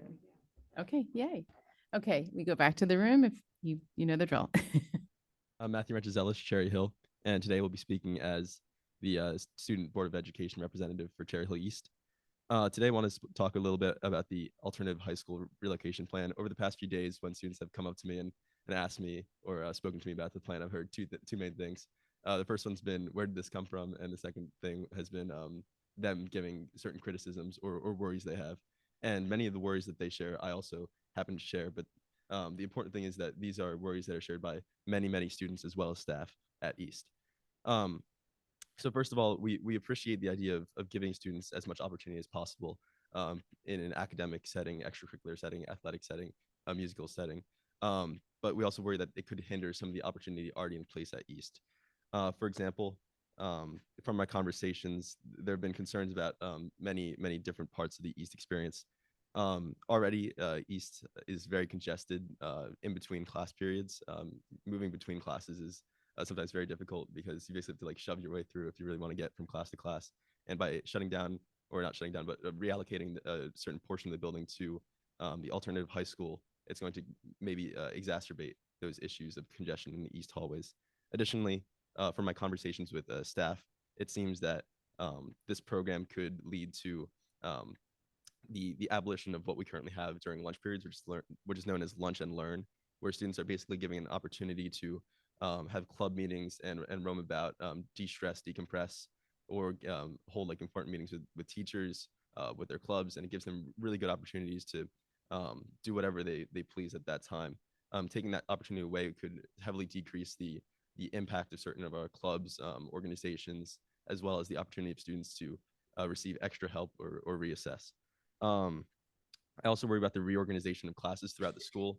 Currently, B wing is home to the social studies wing. I'm a huge social studies fan, but I worry about how like these classes will be reallocated throughout the school, as well as those teachers. I know a number of those teachers are very attached to their classrooms or have gone to great lengths to decorate their classrooms and make them as inviting classrooms as possible. If we have teachers having to move around a lot in the day-to-day experience, which I foresee as a possibility, they will not be able to do so. They will not be able to decorate their classrooms, which is a big thing in terms of student, well-being, student comfort in our classrooms, and as well as engagement. I also worry about the amount of space looking to the future. Currently, under the bond provisions, the F wing is planned to be like kind of torn down, and if we are taking away F wing as well as reallocating our usage of B wing, I worry about how much space we're going to have in the school for classes. So all these are just different parts of the student experience that are extremely important, and I hope you take them into consideration. Thank you. Thank you. Okay, we go back online and see one hand, and that's Laura Einhorn. If you could, is that, yeah. It's Ann Einhorn, Cherry Hill, New Jersey. 13.6. What square footage will be utilized with this minimum square foot resolution? It's my understanding that a minimum space size for classroom is 600 square feet. 15.8 is really disturbing. There's no job description available anywhere on your district website that I could find today. Are these two new administrative positions, or are they replacement positions for current positions? How are they cost neutral in a proposed deficit dollar budget? Has it become the Cherry Hill Board of Ed position to post positions before approving them, as these positions were posted on March 14th, 2024? But what most distressing, especially after last week's ethics presentation, is there was really no discussion about this in public. That's very distressing. Thank you. Okay, we go back on, I'm sorry, to the room. If there's anyone who'd like to speak in the room, please approach the podium. Okay, we go back. Nope, we do have someone. You can please state your name and municipality and the item you're speaking on tonight in the agenda. Rick Short, Cherry Hill. I'm speaking on 16.2. And I'm also speaking on 13. I'll get to that one. Moving on to the approval of comprehensive equity plan. I stand here every time at a school board meeting asking the same question. You guys are in love with DEI. DEI just ends up in death most of the time. Just a way to separate races and everything else, but you push ahead with your equity plan. Again, I ask everyone in the public, show me 10 schools that have done DEI for 12 years straight and actually had academic success. It doesn't exist. So you live in this fantasy world of equity, wanting equity. And you recently worked with Garden State Equality.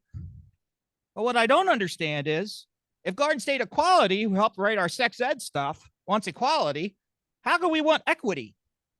I don't know. Sounds confusing to me. Let's move on to the Malberg project.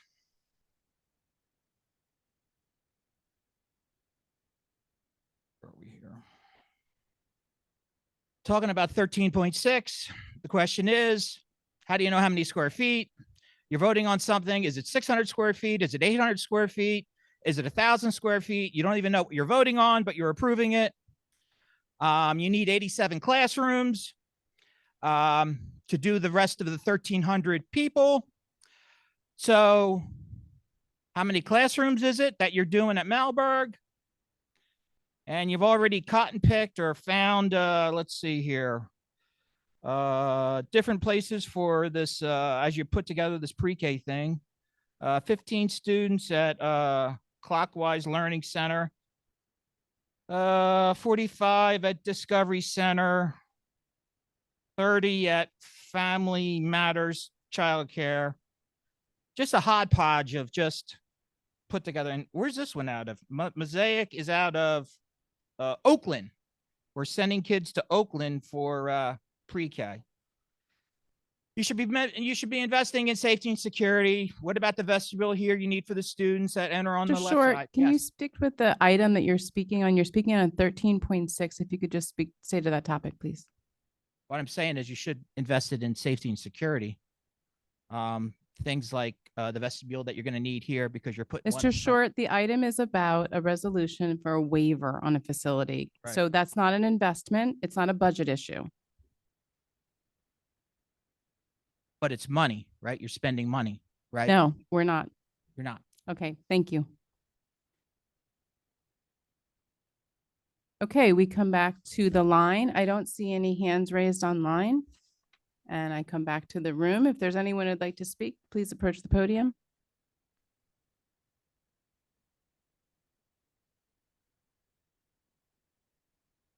Yoni Yaris, Cherry Hill. Mr. Yaris, I'm sorry, could you speak into the microphone? I apologize for your time. All right, Yoni Yaris, Cherry Hill. Just want to go on the comprehensive equity plan. That is a state requirement, not a Cherry Hill requirement. It is a state requirement. We can't get to waive those, even if we wanted to, for some of these things. So just to remind the board of that. I did want to talk about the new calendar. I really do appreciate the changes being made to it.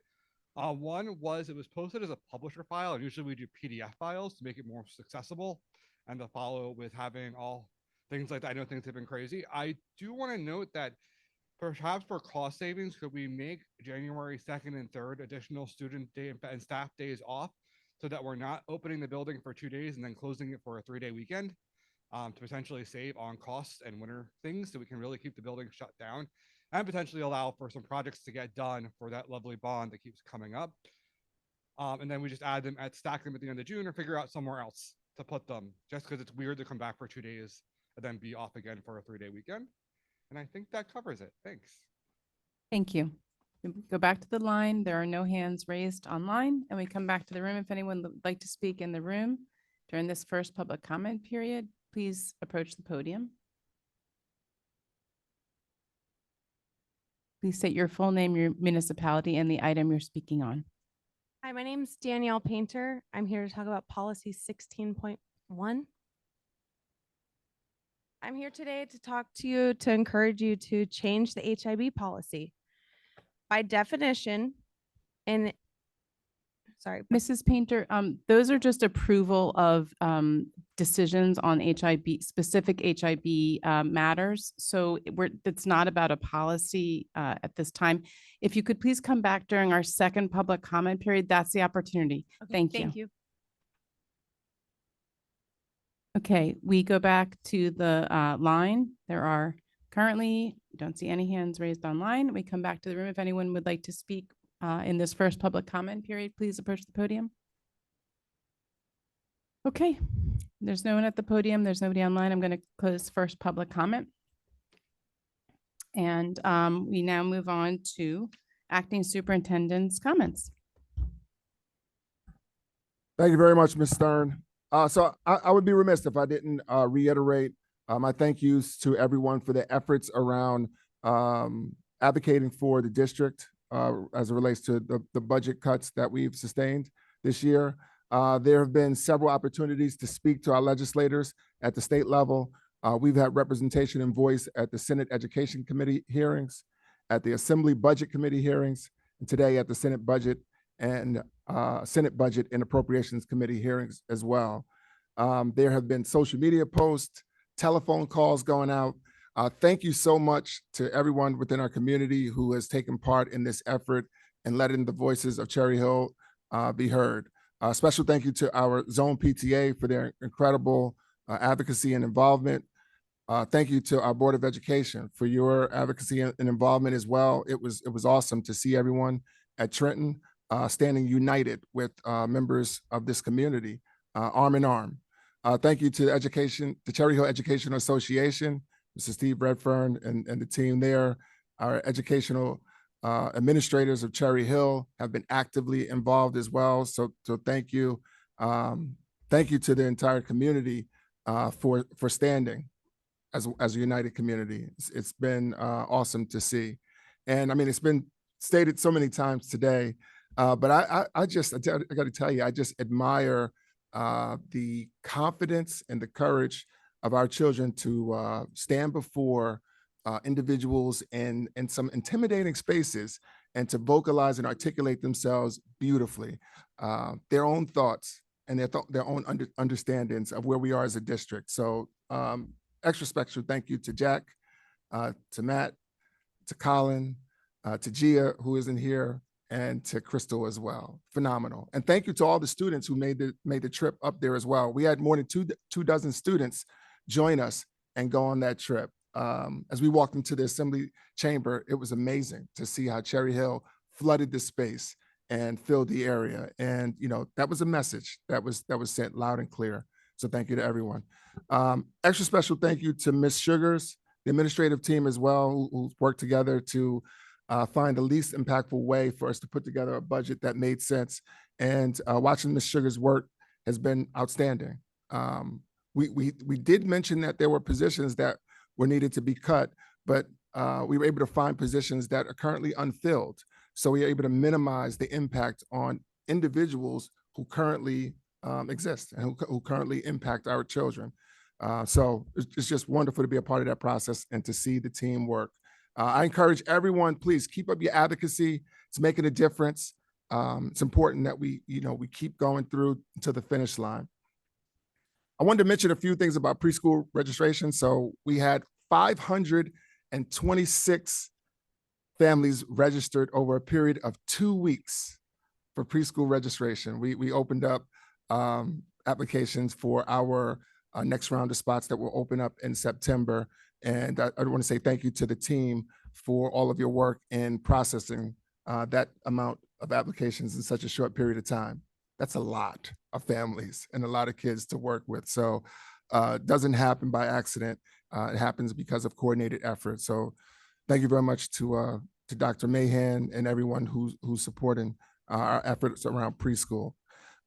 So as we move forward this year, we've had lessons that we've learned from our January 2024 implementation, and we are attesting to not repeat mistakes of the past. So we learned from situations, and we are able to correct and to do things just a bit better to serve our families better. So we plan to notify all families of acceptances during the week of April 22nd. When families are notified, they'll be notified of it, that they have obtained a spot, but we'll also notify them of the location that they will be at as well. This will give families optimum time for planning and to make the best decisions for their children and moving forward. There's 150 spots that will be available for this next iteration or this next round. Dr. Mahan again and the team are meeting with providers and attempting to identify suitable spaces for our children. If you know of individuals who are interested in partnering with the district, please forward that information to Dr. Mahan. And Dr. Mahan wanted me to express, we are moving full steam ahead for next year. As another reminder, the district is closed on Friday and Monday. I just want to wish everyone celebrating the holidays, happy holidays to you, whether you celebrate Passover, Easter. I wish you a wonderful time with your family. Enjoy, relax, recuperate, and observe as well. Thank you. Thank you, Dr. Morton. And I'm so sorry. I hope this is the last night we have this. First night bringing it up, and it'll be the last night. I just want to thank you for addressing, a very important comment that was made regarding our budget. Because my testimony, if those of you who, hopefully we're not tuning in all day to listen to the assembly budget hearing, I spoke in my testimony about the cuts in positions, and they are positions, and they're not personnel. They're not people. They're positions that have been, and Mrs. Sugars shared this multiple times in our budget presentation. So but I think it's not always very clear, and I appreciate the clarification. There are vacancies that have are very much part of that, and certainly looking to be very cost conscientious and fiscally responsible to our community, to look at those positions, not leave ongoing open positions unfilled and then put those in the budget. Instead, recognize that those are positions that are not going to get filled, and to remove them. And nonetheless, we look at those as cuts. They are cuts, but not to personnel. So that's a helpful distinction. So thank you for. All right, we move on to our action agenda. Mrs. Winters, can you please move the CNI agenda? With pleasure. Superintendent recommends, and I move the following. 13.1, approval of attendance at conference and workshops for the 23-24 school year. 13.2, approval of out-of-district student placement for 23-24 school year. 13.3, approval of professional development proposal, new teacher center. 13.4, approval of professional development proposal, NJPSAFEA. 13.5, resolution authorizing acceptance of the building capacity for career pathways at comprehensive schools, cohort 2, cycle 3. And 13.6, resolution authorizing educational facilities waiver. Do I have a second? Mr. Fain, are there any questions on the CNI agenda? Ms. Stern? Yes, I have two questions. Yes, ma'am. The first one is, I see that we are, week after week, meeting after meeting, approving professional development. Can you speak to, why we do that? Because I just want to make sure that that we're doing it for the right reasons. Professional development is required. It's required professional development for our staff. If you look under each agenda item, you can see how it's funded, and that'll help give you a sense of where the budget comes from that. Let me give an example. So I'm looking at 13.4, and you can see that that's ESSER grant funds. So those had to do with, those are federal funds that came through during COVID. I believe those are expiring coming soon. So I think the thinking, and Ms. Sugars, you can correct me if I'm wrong, is that we're using those up before they expire. Yes, we have to expend those funds before September 30th. Typically, when we're approving professional development on the agenda, it's because we're using federal funds. Excellent. So that is where that comes from. Thank you. Okay. And then the other question is, can you speak about why are we on 13.6, why are we waiving, why are we being asked to approve this waiver? Sure, no problem. So under preschool expansion, the New Jersey Department of Education requires that preschool classrooms be 950 square feet. Well, that's a really big classroom. Most classrooms aren't that big. So if you look at their guidance for that, it says that you can apply for a waiver for classrooms that meet a threshold of 700 square feet of usable space. And if bathrooms are not located within the classroom, they must be within line of sight. So that's the process that we're doing. Now I know, and Dr. Mahan, please correct me if I get any of this wrong, but I know that the department came and walked through many of our classrooms and measured very carefully. And Dr. Mahan was an integral part of that process to make sure that our classrooms meet these requirements. The waiver is something that we're doing to say that our classrooms are appropriate for preschool expansion aid. One more further question. So is that like, I mean, Dr. Mahan, Mrs. Winters, you have both, you know, a part of the preschool committee. I call it the preschool committee, ECEC committee. Is this very common? I mean, are other districts having to waive this, or is this an exception in Cherry Hill? I would say it's fairly common. That building was built in 1959, so it was not built equipped for that size classroom at the time. Not many are.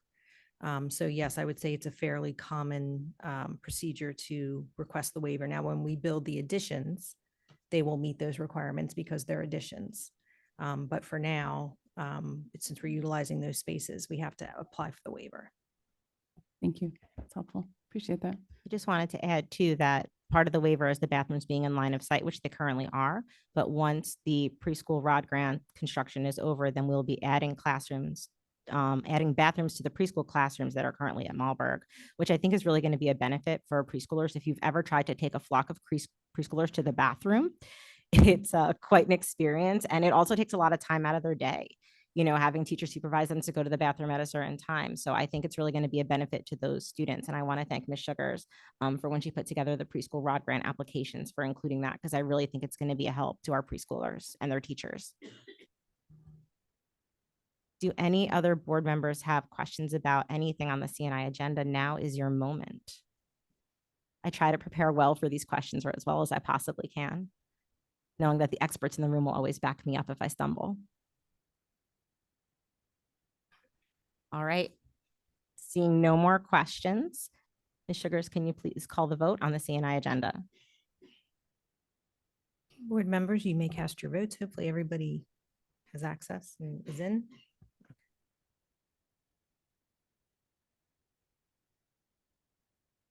And the motion carries. Okay, we move on to business and facilities. Mr. Greenbaum, can you please move this BNF agenda? Thank you.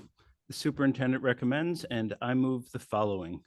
14.1, approval of minutes, special meeting minutes, and executive session minutes dated February 5th, 2024.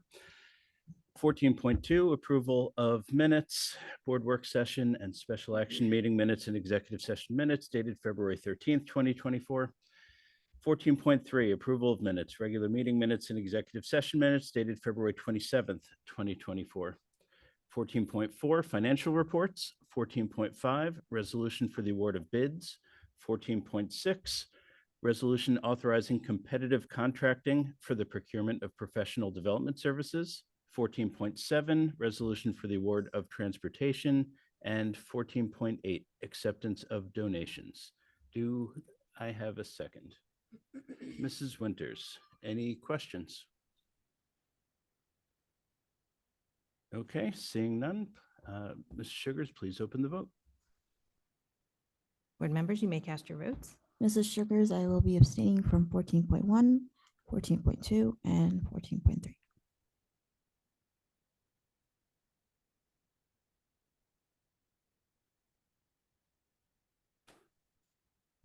Okay, we have, as you heard, abstentions on 14.1, 2, and 3 from Ms. Diaz. The rest of the votes are a unanimous yes vote.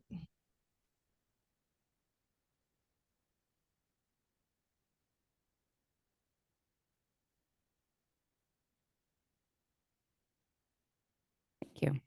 Okay, we now move on to the Human Resources agenda, which I will move.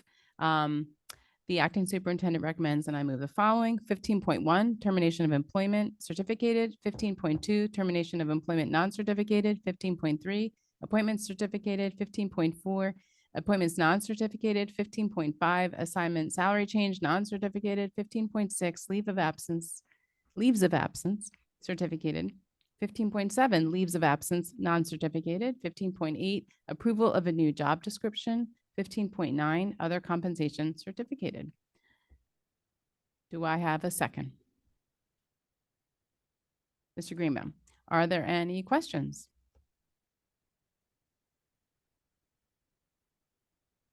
Seeing none, Mrs. Sugars, could you please call the vote? Board members, you may cast your votes. Mrs. Sugars, I will be abstaining due to conflict of interest from 15.2, 15.5, 15.4, and 15.7. Mr. Sugars, I'd like to abstain from 15.4 and 15.8.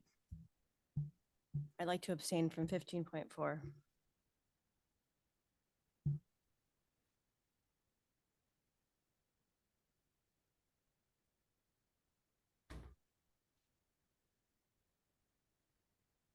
Mrs. Diaz, I just want to confirm that was 15.2, 15.7, and 15.5.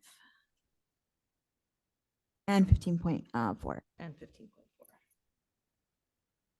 Okay, so we have 3 abstentions on 15.4. We have 1 abstention on 15.2, 1 abstention on 15.7, and 1 abstention on 15.8. Other than that, we have a unanimous yes vote.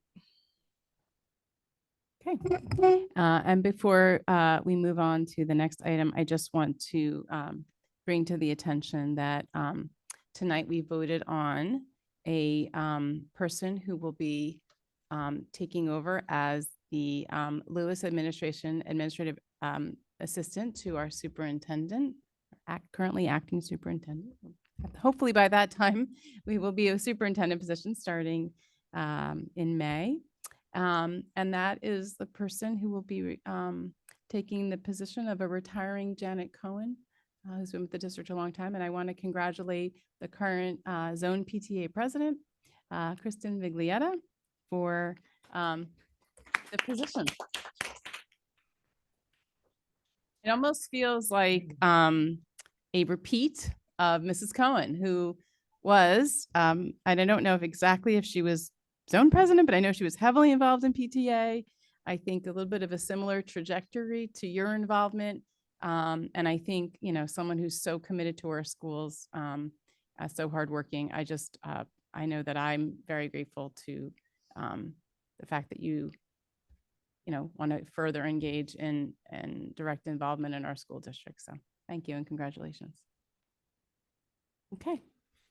We move on to policy and legislation. Mr. Mayor, can you please move the P&L agenda? I will gladly.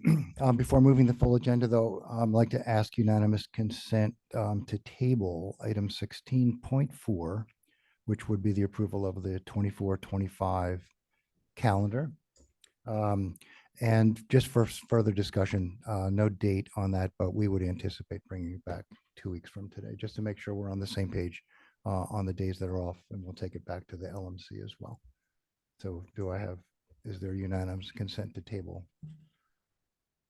Seeing that there is, we will move forward without item 16.4. The acting superintendent recommends. I move the following. Item 16.1, approval of harassment, intimidation, bullying investigation decisions. Item 16.2, approval of the comprehensive equity plan and statement of insurance for the academic years 2024 and 2025. And item 16.3, the first reading of policies. I will just list them by policy number for completeness. Policy 1140. Policy 1523, policy 1530, policy 1550, policy 2260, policy 2411, policy 2423, policy 2431.4, policy 3211, policy 5570, policy 5841, policy 5842, policy 7610, and finally, policy 9323, again, just for first reading. That is the entire agenda. Do I have a second? Mrs. Niaz, are there any questions? Seeing none, Mrs. Sugars, would you please open the voting? Board members, you may cast your votes. Mrs. Sugars, I must abstain from item 16.1.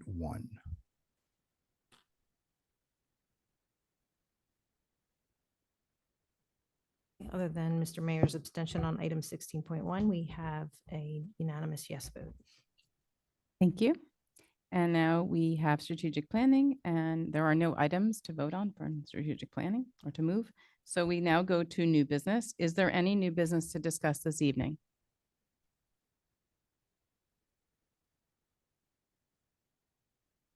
Okay, now we go to old business. Is there any old business to discuss this evening?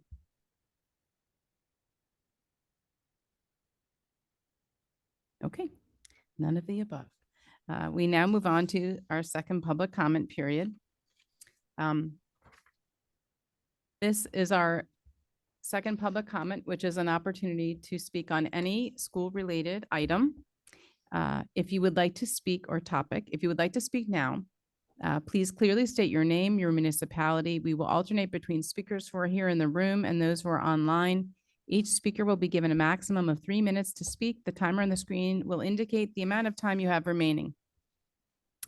If you are a student in the district and you are online or in the room, we encourage you to please put an S after your name if you're online so that we know you are a student, because you will be chosen first. If you are a speaker here in the room and you'd like to speak, a student here in the room and you'd like to speak, please approach the podium first if you so choose. Again, you will be given first chance to speak.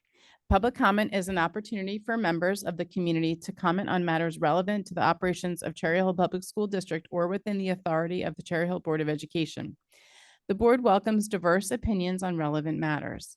Under established federal law governing reasonable restrictions on speech in public forums, statements which demean individual community members or groups or which are irrelevant to the operations of the school district or are repetitive will not be permitted.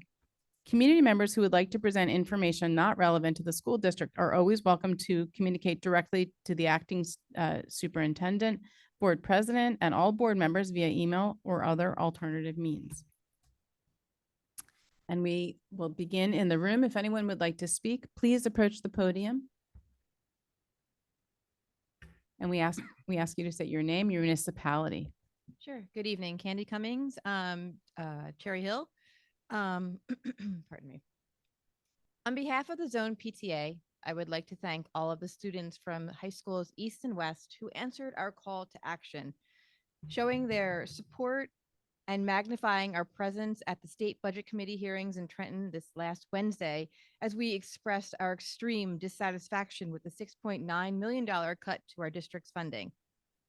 Cherry Hill showed up in numbers, making a strong impact as we filled the hearing room. A very special thanks to those students who shared their moving, eloquent, and personal testimony with the Senate Budget Committee. Colin Duckett, Cherry Hill High School West Senior and West Student Board of Ed Rep. Crystal Ye, Cherry Hill High School East Senior and Student Body President. Jack Neary, Cherry Hill High School East Junior, representing the 2,500 plus special education students throughout Cherry Hill schools. Matt Rentazales, Cherry Hill High School East Senior and Student Board of Ed Rep. Gia Gupta, Cherry Hill High School East Senior Eastside Student Journalist. Latasha Bailey, Cherry Hill High School West Senior, West Student Board of Ed Rep. Our deepest and most sincerest thanks to all of you. Thank you. Thank you. Okay, we go to the line and the phone number is 788. If you could please state your name and municipality. I'm sorry, could you hold off while we reset the clock? My name is, all right, my name is, tell me when. My name is Jeff Potterwitz. I live in Cherry Hill, New Jersey. Next year we'll be receiving approximately $6 million in state aid specifically for preschool expansion. Now, this is a budget presentation 3/19/2024 under Special Revenue Fund. In the budget category, preschool expansion aid is written as $7,676,285 for 2024-2025, 124.6% increase. We did not receive that amount of preschool aid.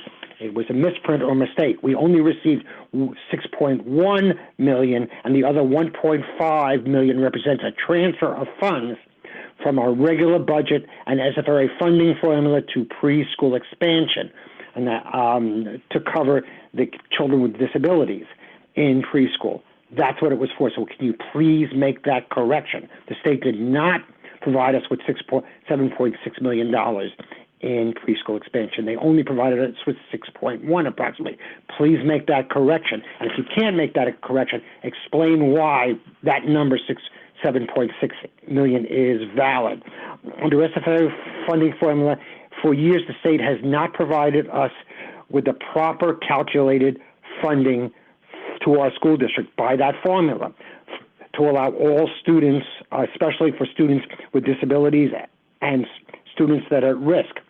That happens to do with the equalization aid formula and the fact that 2/3 of our special ed aid is placed in that wealth equalization formula. Calculations were capped this year because of certain changes on our calculated aid was 29 million, a loss of 6.9 million in aid that we received last year, and a decrease in the calculated aid from last year of over 9 million, approximately 9 million, and only a $9 million increase in state aid, that's formula aid, from what we received 33 years ago. Again, $29 million is a $9 million increase in state formula aid that we actually received 33 years ago. By the way, the state Senate is looking at a bill 2434, New Jersey State. It is a Trojan horse. All right, what it does is force us and allow the state to cut us like 6.9 million, and we will make up the difference that they are taking away from us with our property tax dollars. In other words, all right, and it may pass, and maybe that's the way they intend to stabilize our aid by punishing us, by cheating us even more. Now, thank you. We go back to the room, and I think you know what to do. Are you ready? Sorry, thank you. Let's hold on one second. As soon as you see, start going. Jen Nadio, Cherry Hill. I'm speaking on behalf of the Cherry Hill Special Ed PTA. We're kind of sad. We'd like to remind you all that we reported, just 2 weeks ago, that Dr. Morton and Ms. Mallory have been meeting with the executive board and our TSEPTA members. However, we're here tonight to share the news of the alternative high school moving has never been discussed. Despite many years of asking that alternative high school students are given inclusion at BOE meetings with East and West representatives, we were told the students had so many issues with anxiety and communication that they could not be included. And yet last week, the announcement that these students are going to be moved to receive inclusion over to a school environment, they actually fled to receive FAPE, a free appropriate public education, is a direct contradiction of what we've been told. The money you would hope to save by this move could go to your special education lawyers and out of district placements. Most of these students have IEPs that state self-contained. So how will they receive inclusion opportunities? If you, the BOE, had followed form and function and not hidden this relocation through a budget item only discussed in a closed executive session, it would have been through committee, and public comment would have assisted you in making a more informed decision. Oh, and we, the parents of children with IEPs, 504s, and INRS, have heard the community loud and clear on social media. It's clear that students who need help and who have no decision in this matter have the possibility to be teased and harassed in this new opportunity, as they're a very small group in the largest high school in the district. Their acceptance at East is very concerning to our Giuseppe families. Do we know how many do we know how the sensory needs of our students will be addressed, like loud sounds, bells, smells in that area? We're sad that special education services were cut first. Giuseppe has also learned that the state self-assessment 23-24 and state monitoring during 24-25 for the District of Cherry Hill has begun. Which parents were surveyed? What questions were asked? Do we need to Oprah the raw data on these reports to see the answers from the parent and students? As we have a direct contact with our families, Giuseppe would like to be involved in this discussion. To quote the Autistic Self-Advocacy Network, nothing about us without us. And one last thing, I have reached out to Ms. Mallory. Families are being asked to acquire their own augmentative communication devices through their own insurance. Is this a new policy? And how is this equitable if insurance doesn't pay for it? Is this another budget cut to special education? Thank you and have a good night. Okay, thank you. We go back to the line and I have to make and I see a hand and it is Laura, I believe, Ann Einhorn. Laura Einhorn, Cherry Hill, New Jersey. Thank you, Mr. Mayor, for tabling the calendar and referring back to LMC. It's always good to have a true collaborative discussion. I still would like to have answers about the new administrator positions. I don't know where they're going to be posted. I refer the public here the response to my question because I think that it's an important one. I would like to know, since you're moving the Coles program, as I know it, from the Lewis building to High School East, what would those classrooms be utilized for in the near future? Or is that something in the long range planning report that I have missed? I am proof positive almost that we have had this program within High School West. It was moved for a reason. I agree with Ms. Nadia's comments. These are special kids with super special needs. When you talked about positions moving over, that's fine, but what about the nursing staff? There aren't enough nurses at High School East, and these children, or students, as I should call them, have special concerns and needs that other children may not necessarily have. I'm really most disappointed how it was so glossed over in the budget presentation as, you know, moving a program without it being noticed to the people most directly affected. It's just not fair. It's just not fair. These children need so much more than the average student. That's why that program was developed. And I believe it started in the 1980s. It went back and forth. But the homework tells me that we already did school within a school and it didn't work. These children need special care. It's a very large high school with overcrowding in classrooms as it is. And they need extra special needs, which I don't know if that school can provide for them. It's not that I doubt the staff, it's just the amount of staff that's available may not help them. It could be quite a hindrance. And then to being successful students and getting out into the real world. Thank you. Okay, and we go back to the room. Anyone would like to speak, please approach the podium.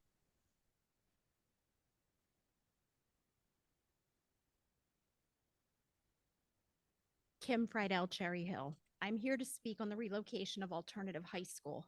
The lack of transparency surrounding the upheaval of what I consider the district's most vulnerable population was disgraceful. A proposed savings of $500,000 at what cost? What is the cost to the well-being of the students attending Alternative High? Most of these students attending, as you heard, have experienced trauma. some of it coming directly from the schools. Students who were bullied and harassed so significantly that it impacted their ability to be successful in a comprehensive high school.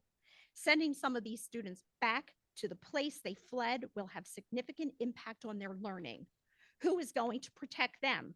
The rude comments have already started from adults. The East Side Facebook page posted about the relocation, and here are a few comments. Quote, "This will only cause problems for the East students that are trying hard and have involved parents that set rules and boundaries." Exclamation mark, sad emoji, unquote. Quote, "You need to lawyer up to fight things," unquote. Quote, "Where did the students with behavior issues go if not the alternative high school program?" Unquote. And my personal favorite, quote, "After the general population leaves for the day, one hopes," exclamation mark. The purpose of an alternative school was so this population was removed from the general population.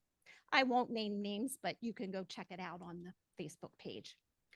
This spin to promote inclusion, how? The schedules of East and Alternative don't match. East is a block schedule. West Alternative is a straight 8. They are staggered arrival and departures. Are the students going to come into the East inclusion classrooms 15 minutes late every day and leave class early because their schedule is on a straight 8? How will you address the IEPs that are for self-contained or settlement agreements? If these students can be an inclusion part of the day, why aren't they currently? What is changing between March and September that they now have these opportunities for inclusion? And by the way, students already have the ability and the opportunity to participate in clubs and after-school activities as the program is now. It is not new. What staff are you removing? Will there be a nurse in the school within a school? Or will the students have to walk the halls to get to the nurse? The counselor? Will the counselor be in the school in a school? Or will she be swept into the counseling staff at East? Where will they have PE and lunch? What activities will they have access to? I heard them mention the community Thank you, garden. Ms. Friedel. Thank you. Please feel free to submit all of your comments if you'd like further through email, since you didn't get to finish them. Okay, we go back to the line. And I do not see any hands raised online. We come back to the room. I'm sorry. I apologize. There is a hand online, just went up. So just to be fair, the name is, if you would hold off, please, until we get the clock reset. Okay, Karen Bell, please proceed. Hi, my name is Karen Bell. I'm from Cherry Hill. I read the letter, but I have some questions. I know we all know there's overcrowding at East. It's difficult to walk in the hallways. A lot of the children, my kids included, have not had seats for long periods of time at the beginning of the year. Each classroom, it's tough placing the kids. But I just have some questions. So I just want to know how many kids are going to East, what our capacity is, how many we should have going there, how many bathrooms we should have open at the time. And then I want to know what the answers are for West, because I thought that we had, we were at, I don't know, half capacity or something. I don't know what we are at West, but I don't understand really what's going on. And this is all confusing to me because I thought East was overcrowded. So if the board could explain that in a letter or something like, and now I'm finding out that you have a program. I don't really understand what's going on. You have a program at West and it was moved. So I think the community want to know why. So there's basically a lot of questions and just maybe numbers in a letter explaining what's going on. And also how many classes are you cutting for the students and how many teachers are you moving and how is it really affecting, everyone really? Inclusive of the children being moved. Okay, thank you. Thank you. We go back to the room. And just hold on, please, while we reset the clock. Thank you. But yeah, please make sure to speak into the microphone. That way we can all hear you. Okay, go ahead. Colin Duckett, Cherry Hill. Is it on? Mrs. Sugars, could you pause the timer and we'll reset it? And you can lift it up, Colin, or pull it. There you go. That's even better. Always the children who figure things out. Colin Duckett, Cherry Hill. I'm not going to pretend like I know what the situation is at East. Certainly merging two schools is a big issue. As a student at West, we definitely have less people than East, and our halls are crowded as it is. And all I really want to leave you with is that there is only really two people who ever sit at this table that can offer you the perspective to know if merging two schools together is a good idea, and it's Matt and Gia. And before that happens, I think that you all could benefit from a conversation with those two. Thank you. Thank you. Okay, we go back to the line. I don't see any hands online. Go back to the room. Thank you for being so patient. Please say, once we reset the clock, state your name, your municipality, and yeah. Great. Hi, my name is Danielle Painter. I'm from Cherry Hill. I'm here to speak on policy 16.1. I'm here today to encourage you to change your HIB policy. By definition, harassment is any words or behavior that threatens, intimidates, or demeans a person. By definition, intimidation is to frighten or scare someone in a way that makes them do something you want. By definition, bullying is a form of aggressive behavior in which someone intentionally and repeatedly causes another person injury or discomfort. Your policy defines all three as quoted. Harassment, intimidation, or bullying means any gesture, any written, verbal, or physical act, or an electronic communication as defined in NJSA 18A 37-14, whether it be a single incident or serves or series of incidents that is reasonably perceived as being motivated by either an actual or perceived characteristic such as race, color, religion, ancestry, national origin, gender, sexual orientation, gender identity, and expression, or a mental, physical, or sensory disability, or by any other distinguishing characteristics. Are you aware of how many HIB reports get dismissed in the Cherry Hill school districts because it wasn't a specific characteristic from your policy examples?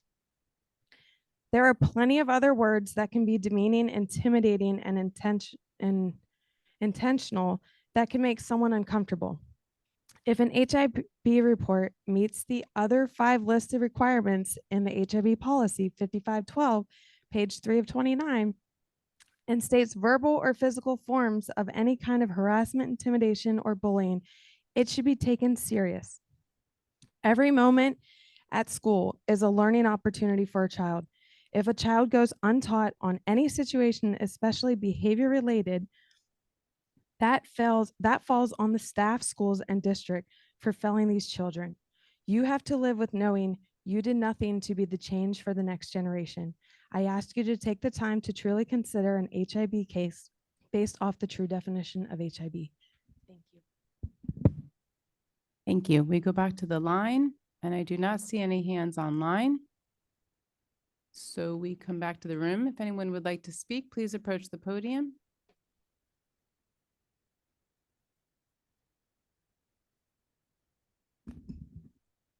Rick Short, Cherry Hill. Beautiful speech by Miss Nadio. Beautiful speech by Miss Fardell. This is a 3-part speech tonight, folks. It's called critical thinking, something that this school does not do, nor do they teach critical thinking. What do I mean by that? Well, safety and security is supposed to be the #1 thing. I don't see any in our budget. What are you doing about the Lewis vestibule here? Are you having one? Are you having 2? Are you having 1? What are you doing? Are you gonna have a mass alert system that you talked about, getting it from ROD grants? Did that ever go through? Are you gonna have security cameras at the stadium after 7 shots were fired in 2020? And what's your safety plan for bus, auto, bike, and student pedestrians? You still have none. So you're failing in that. Now you're failing with special ed. So you're doing a wonderful job, ladies and gentlemen. Next up, so you go to Trenton, huh? Great. In Trenton, what did they approve? These are the politicians, what they approved. At one time, they approved plastic straws and paper straws. Was there any critical thinking involved in that law that makes you think that a plastic straw is going to get in a turtle's nose and going to kill a turtle? Was there any critical thinking in that? I love it how Dr. Morton has these tours and influences conversation.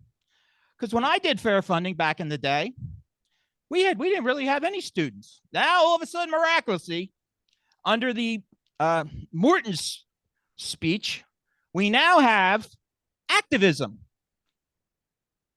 But on the same boat, we have people back here saying, stop spending money on pre-K. Stop doing this. Stop doing that. It's a constant conflict. Where's the critical thinking? What's first? Student safety? Maybe. What's second? Oh, how about special ed? How about third? Critical thinking. Huh? Can we do any critical thinking here? Quite amazing how we worked on climate change all summer. First time they get back in English class, the students are required to write an essay about climate change. And then on top of that, they're required to talk about the art of climate change. You look at climate change 18 different ways, but you don't debate the other side. So unfortunately, our children are being influenced by our superintendent. It's quite amazing that he goes on these tours and rallies up all the students to come to Trenton with him when the opposite side of the room here doesn't think they should be spending all this money. So that's it. Okay, we go back to the line. I do see a hand raised online. It is Stephanie Felix Johnson. If you could please state your full name and your municipality as soon as you see the timer go up. Hi, my name is Stephanie Felix Johnson. I am from Cherry Hill. I have 3 children, one in each school, high school, middle school, elementary school. I would like to just bring up something about moving the alternative high school into East.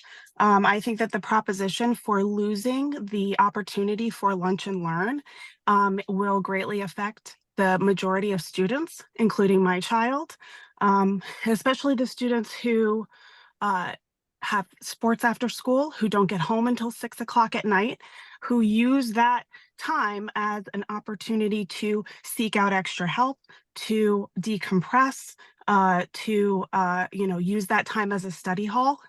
I think that it will greatly affect them. And as parents, once again, we are kind of left in the dark with these decisions that are made. And it is distressing as a parent that decisions are made and there is no feedback from the community and there is no real concrete plan. I think that as a school board, you owe it to our parents to let them know, step by step, how this is going to affect all of the students. And I think that there are so many pieces of the puzzle that have been left out. Again, it is not fair to your current students. It is not fair to their parents, and just for those students to lose that opportunity for extra help, I think is something that really needs to be, looked over, and just, we need some kind of plan, and as a parent, it's very distressing and it's very upsetting that time and time again, the Cherry Hill School Board decides, the administration makes these, massive changes, and it's kind of under the night. And, it's something needs to change. And I feel like as an administration, you guys should be more transparent with your community. You would have a better response if you were transparent with your community.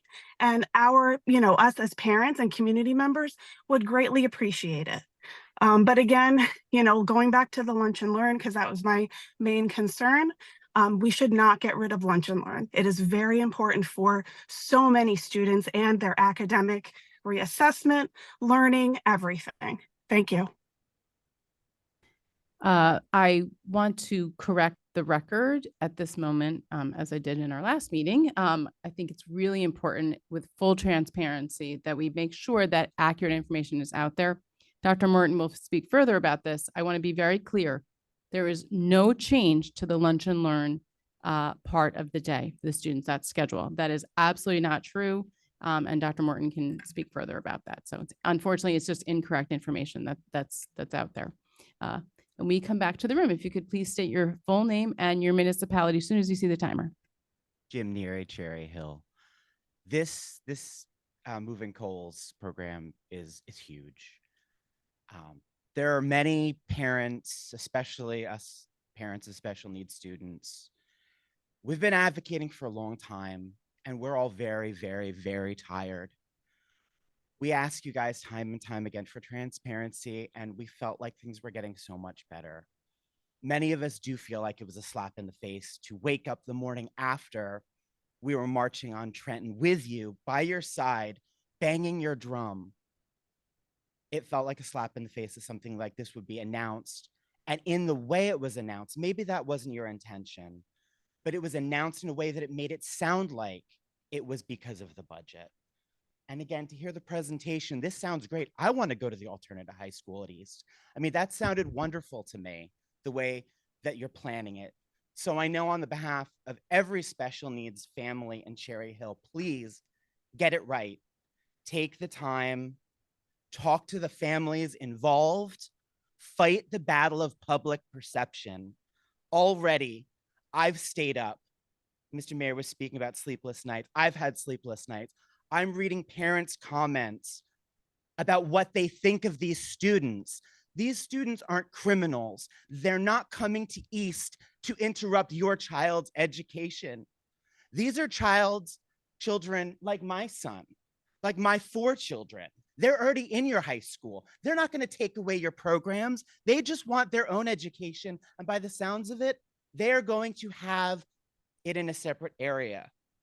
And they deserve what's best for them, whether it's being moved to East, whether it's staying put. Please do this right. Do it for the kids, because that's why we're here. You know, we can talk about budgets, we can cut budgets, we can get more funding till the cows come home. But at the end of the day, it needs to be about the kids. And we need to get it right, especially something this important. And if it's been on the table and discussed for 10 years, to just talk about it one day and make it appear out of nowhere, it very much gave the wrong impression to everybody. And we all have a lot of faith in you guys, and we'd like to see you get it right. So we implore you, get ahead of it. Get ahead of it. Get the community turned around, because the direction the freight train is coming, just from the day you made that announcement, it's not good. And it's not a good look. And these kids aren't going to be welcomed. I've already heard comments tonight from adults and students that tell me that even the teachers at East are leaking fear into the students' ears. Thank you. Thank you. And we go back to the line. I don't see any hands raised online. So we come back to the room. If anyone else would like to speak, please approach the podium. So I traditionally allow each person a comment during each public comment period, not twice. Did you speak during first? Okay, I apologize. I was trying to, I didn't look back at my notes. So I know you spoke, Matt, but it was during first. Okay, please. Whenever the timer's ready, go for it. Matt Richardellis, Cherry Hill, once again. Just like to thank Colin, Jack, Crystal, Gia for speaking, testifying at Trenton. They did a great job writing their own thoughts, testifying to their own experiences. They were not puppets. I think that was a weird conspiracy that's going around. They are acting on their own accord, speaking to very personal experiences in many cases. And I think it's very odd to try to kind of portray them as, local actors acting on behalf of, select individuals. In terms of the alternative high school program, the new announcements, I would like to clarify if this was unclear in my other statement. The students I've spoken to, as well as the staff, are not worried about what some of the people on Facebook may be worried about, some weird conspiracies about students causing issues at the high school. We're just worried about the practical implications of this switch, which would have B-Wing now dedicated to the alternative high school. We're not worried about the students, all rational students at our school have not brought up any concerns to me about the students that are coming to East as part of the alternative high school program. They're specifically worried about how viewing and the changes under the program could impact current policy at East. So I'd just like to clarify that. There is no issue with the students. It's just about the practical implications of that policy. Thank you.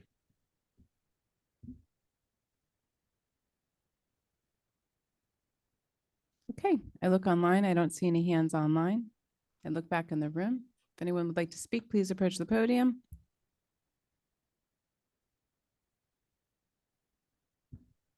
Laurie Neary, Cherry Hill. First, I'd like to congratulate Kristen Viglietta on her appointment. She may not think so when she gets one of my husband's wonderful emails, I'm sure. Also, I would like to note that I agree with Yoni Yares regarding the calendar and those 2 additional days.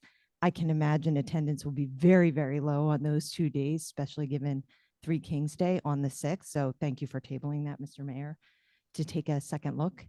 And regarding the alternate high school, thank you again, Matt, for your clarifying comments. I won't go into a lot, but I do think it's really, really important. Everybody, as you can see, is really upset and really passionate about it, because when you stand here for this fight for so long, you are very worried about the children. And I would tell you the most disturbing behavior that I have seen is from the adults. Referring to them as prison inmates is just absolutely disgusting. So I would implore that the district get into the building, speak with the students, the staff ahead of time. And I do think it's important to clarify about the capacity issues. It's my understanding, and our former superintendent long stated, we're nowhere near actual physical capacity at that building compared to what we have seen in years past in the 90s, when it was much, much higher. The capacity constraints and the overcrowding are due to staffing challenges and not having enough teachers to support multiple sections of classrooms. So I think that would be really, really important to clarify, because people hear that, think overcrowding, and they think about, as Gia eloquently stated, the challenges of, enough classes. We don't have enough staff. And I think that's important to clarify. And again, please get in there, speak with students and staff at East, at Alternative, have those roundtables and with the community, because that perception has to be changed, or day one scares me. I don't want those kids to feel and see what I've seen from the adults. So please, please do that. Thank you. Okay, we go back to the room. I'm sorry, the line. I don't see any hands online. We come back to the room. If anyone would like to speak, please approach the podium. Okay, I'm going to close public comment. And before I turn it over to Dr. Morton for his comments, I do want to try to reassure the community. There was a comment made indicating that there was information that came from somehow from an executive session. I hope that was just a sense of conjecture. I want to clarify to reassure the community that the Board of Education, when we meet in executive session to discuss certain very limited matters, which we are entitled to discuss, personnel matters, legal matters, that we are not, that information is kept private. So I don't want the community to misconstrue that. And I'm again hoping that was a conjecture statement. So just want to clarify that so the community understands that we hold our responsibility very high in keeping information private. And with that, I will turn this over to Dr. Morton for your comments. Dr. Martin, before you start your comments, I apologize. I need to make a clarification on the HR agenda. Due to the presence of only 7 board members, the 3 abstentions on item 15.4 means that motion did not carry, and therefore it will be placed on the agenda on April 9th.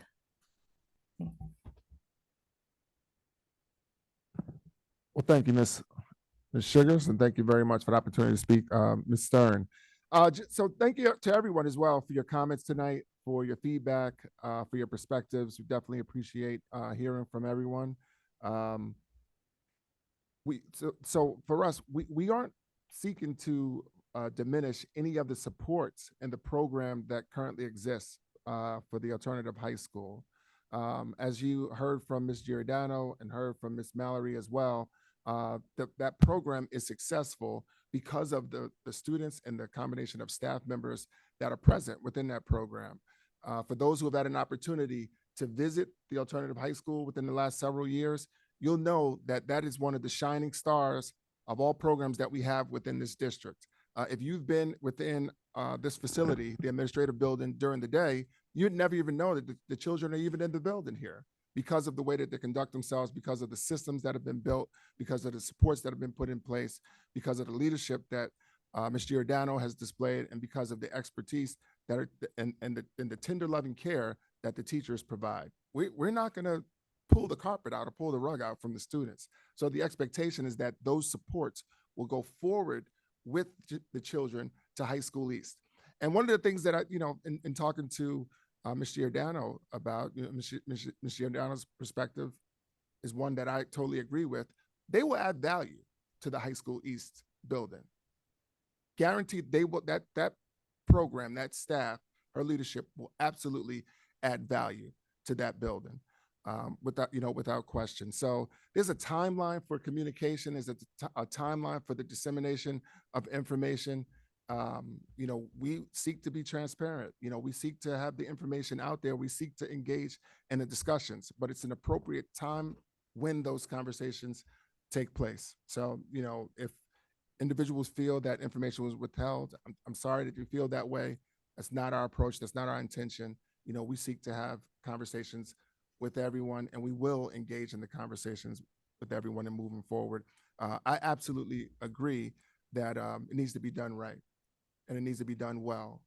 We want to ensure that our children do not miss a beat at High School East or at high school, at the alternative high school as well.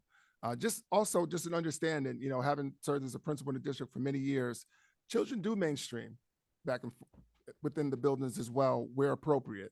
So what that looks like is that the children will be bused from school here and they'll bus back to their respective schools. And no one is the wiser when the children come back into the building. They don't carry some kind of signature or a mark on them that would indicate that they attend school here. But there are varied needs as to why the children attend school here. And the objective is to get them to a place where they can interact and be included with their peers at the comprehensive high school. So we think it's a tremendous opportunity for the kids. We definitely believe it's the right thing to do. If someone prefaced this as a budget saving opportunity, then that wasn't the correct communication. The communication is that this has been in discussion for a very long time, and at the time is right now, and it's the right thing to do. So in terms of lunch and learn, I'm not sure where that's come from either, to think about the elimination of lunch and learn. The district approved high school schedule around lunch includes 2 LB blocks, LB1, LB2. Students typically have a lunch period during one of those LB blocks, and they have a homeroom period during the other. The way it works, because of staffing and for an ability for us to be able to maximize staffing and supervision, we have half of the group have lunch at one point and the other half in a homeroom, and then there's a flip-flopping. So instead of having the full population out, I understand and recognize that East has tried a different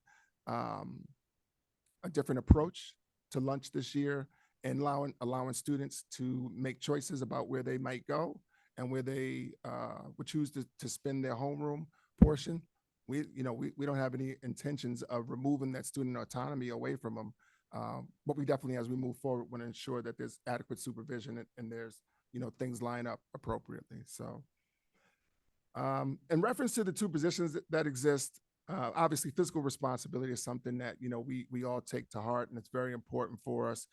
Human resources and personnel are confidential matters. It's very difficult to have discussions about specific positions because they may attach to people. And as we begin to talk about positions that may be sunset and other positions that come forward, it has to be handled with sensitivity. There will be a reorganization of our organizational chart, and any position that we propose are budget neutral positions.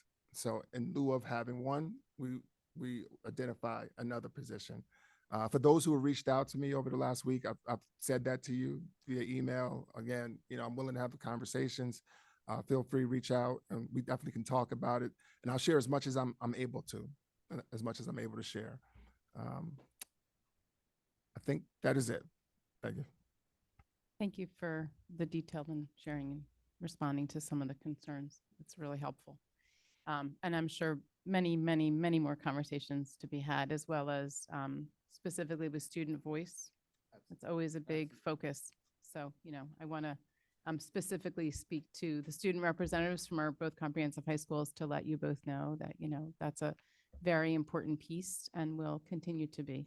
And there is a timeline for the different pieces moving forward. So, and with that, I make a motion to adjourn. Does anybody want to second that? Mrs. Niaz, all in favor? Aye. Can you say aye? Raise your hand if you're all in favor. Motion does carry.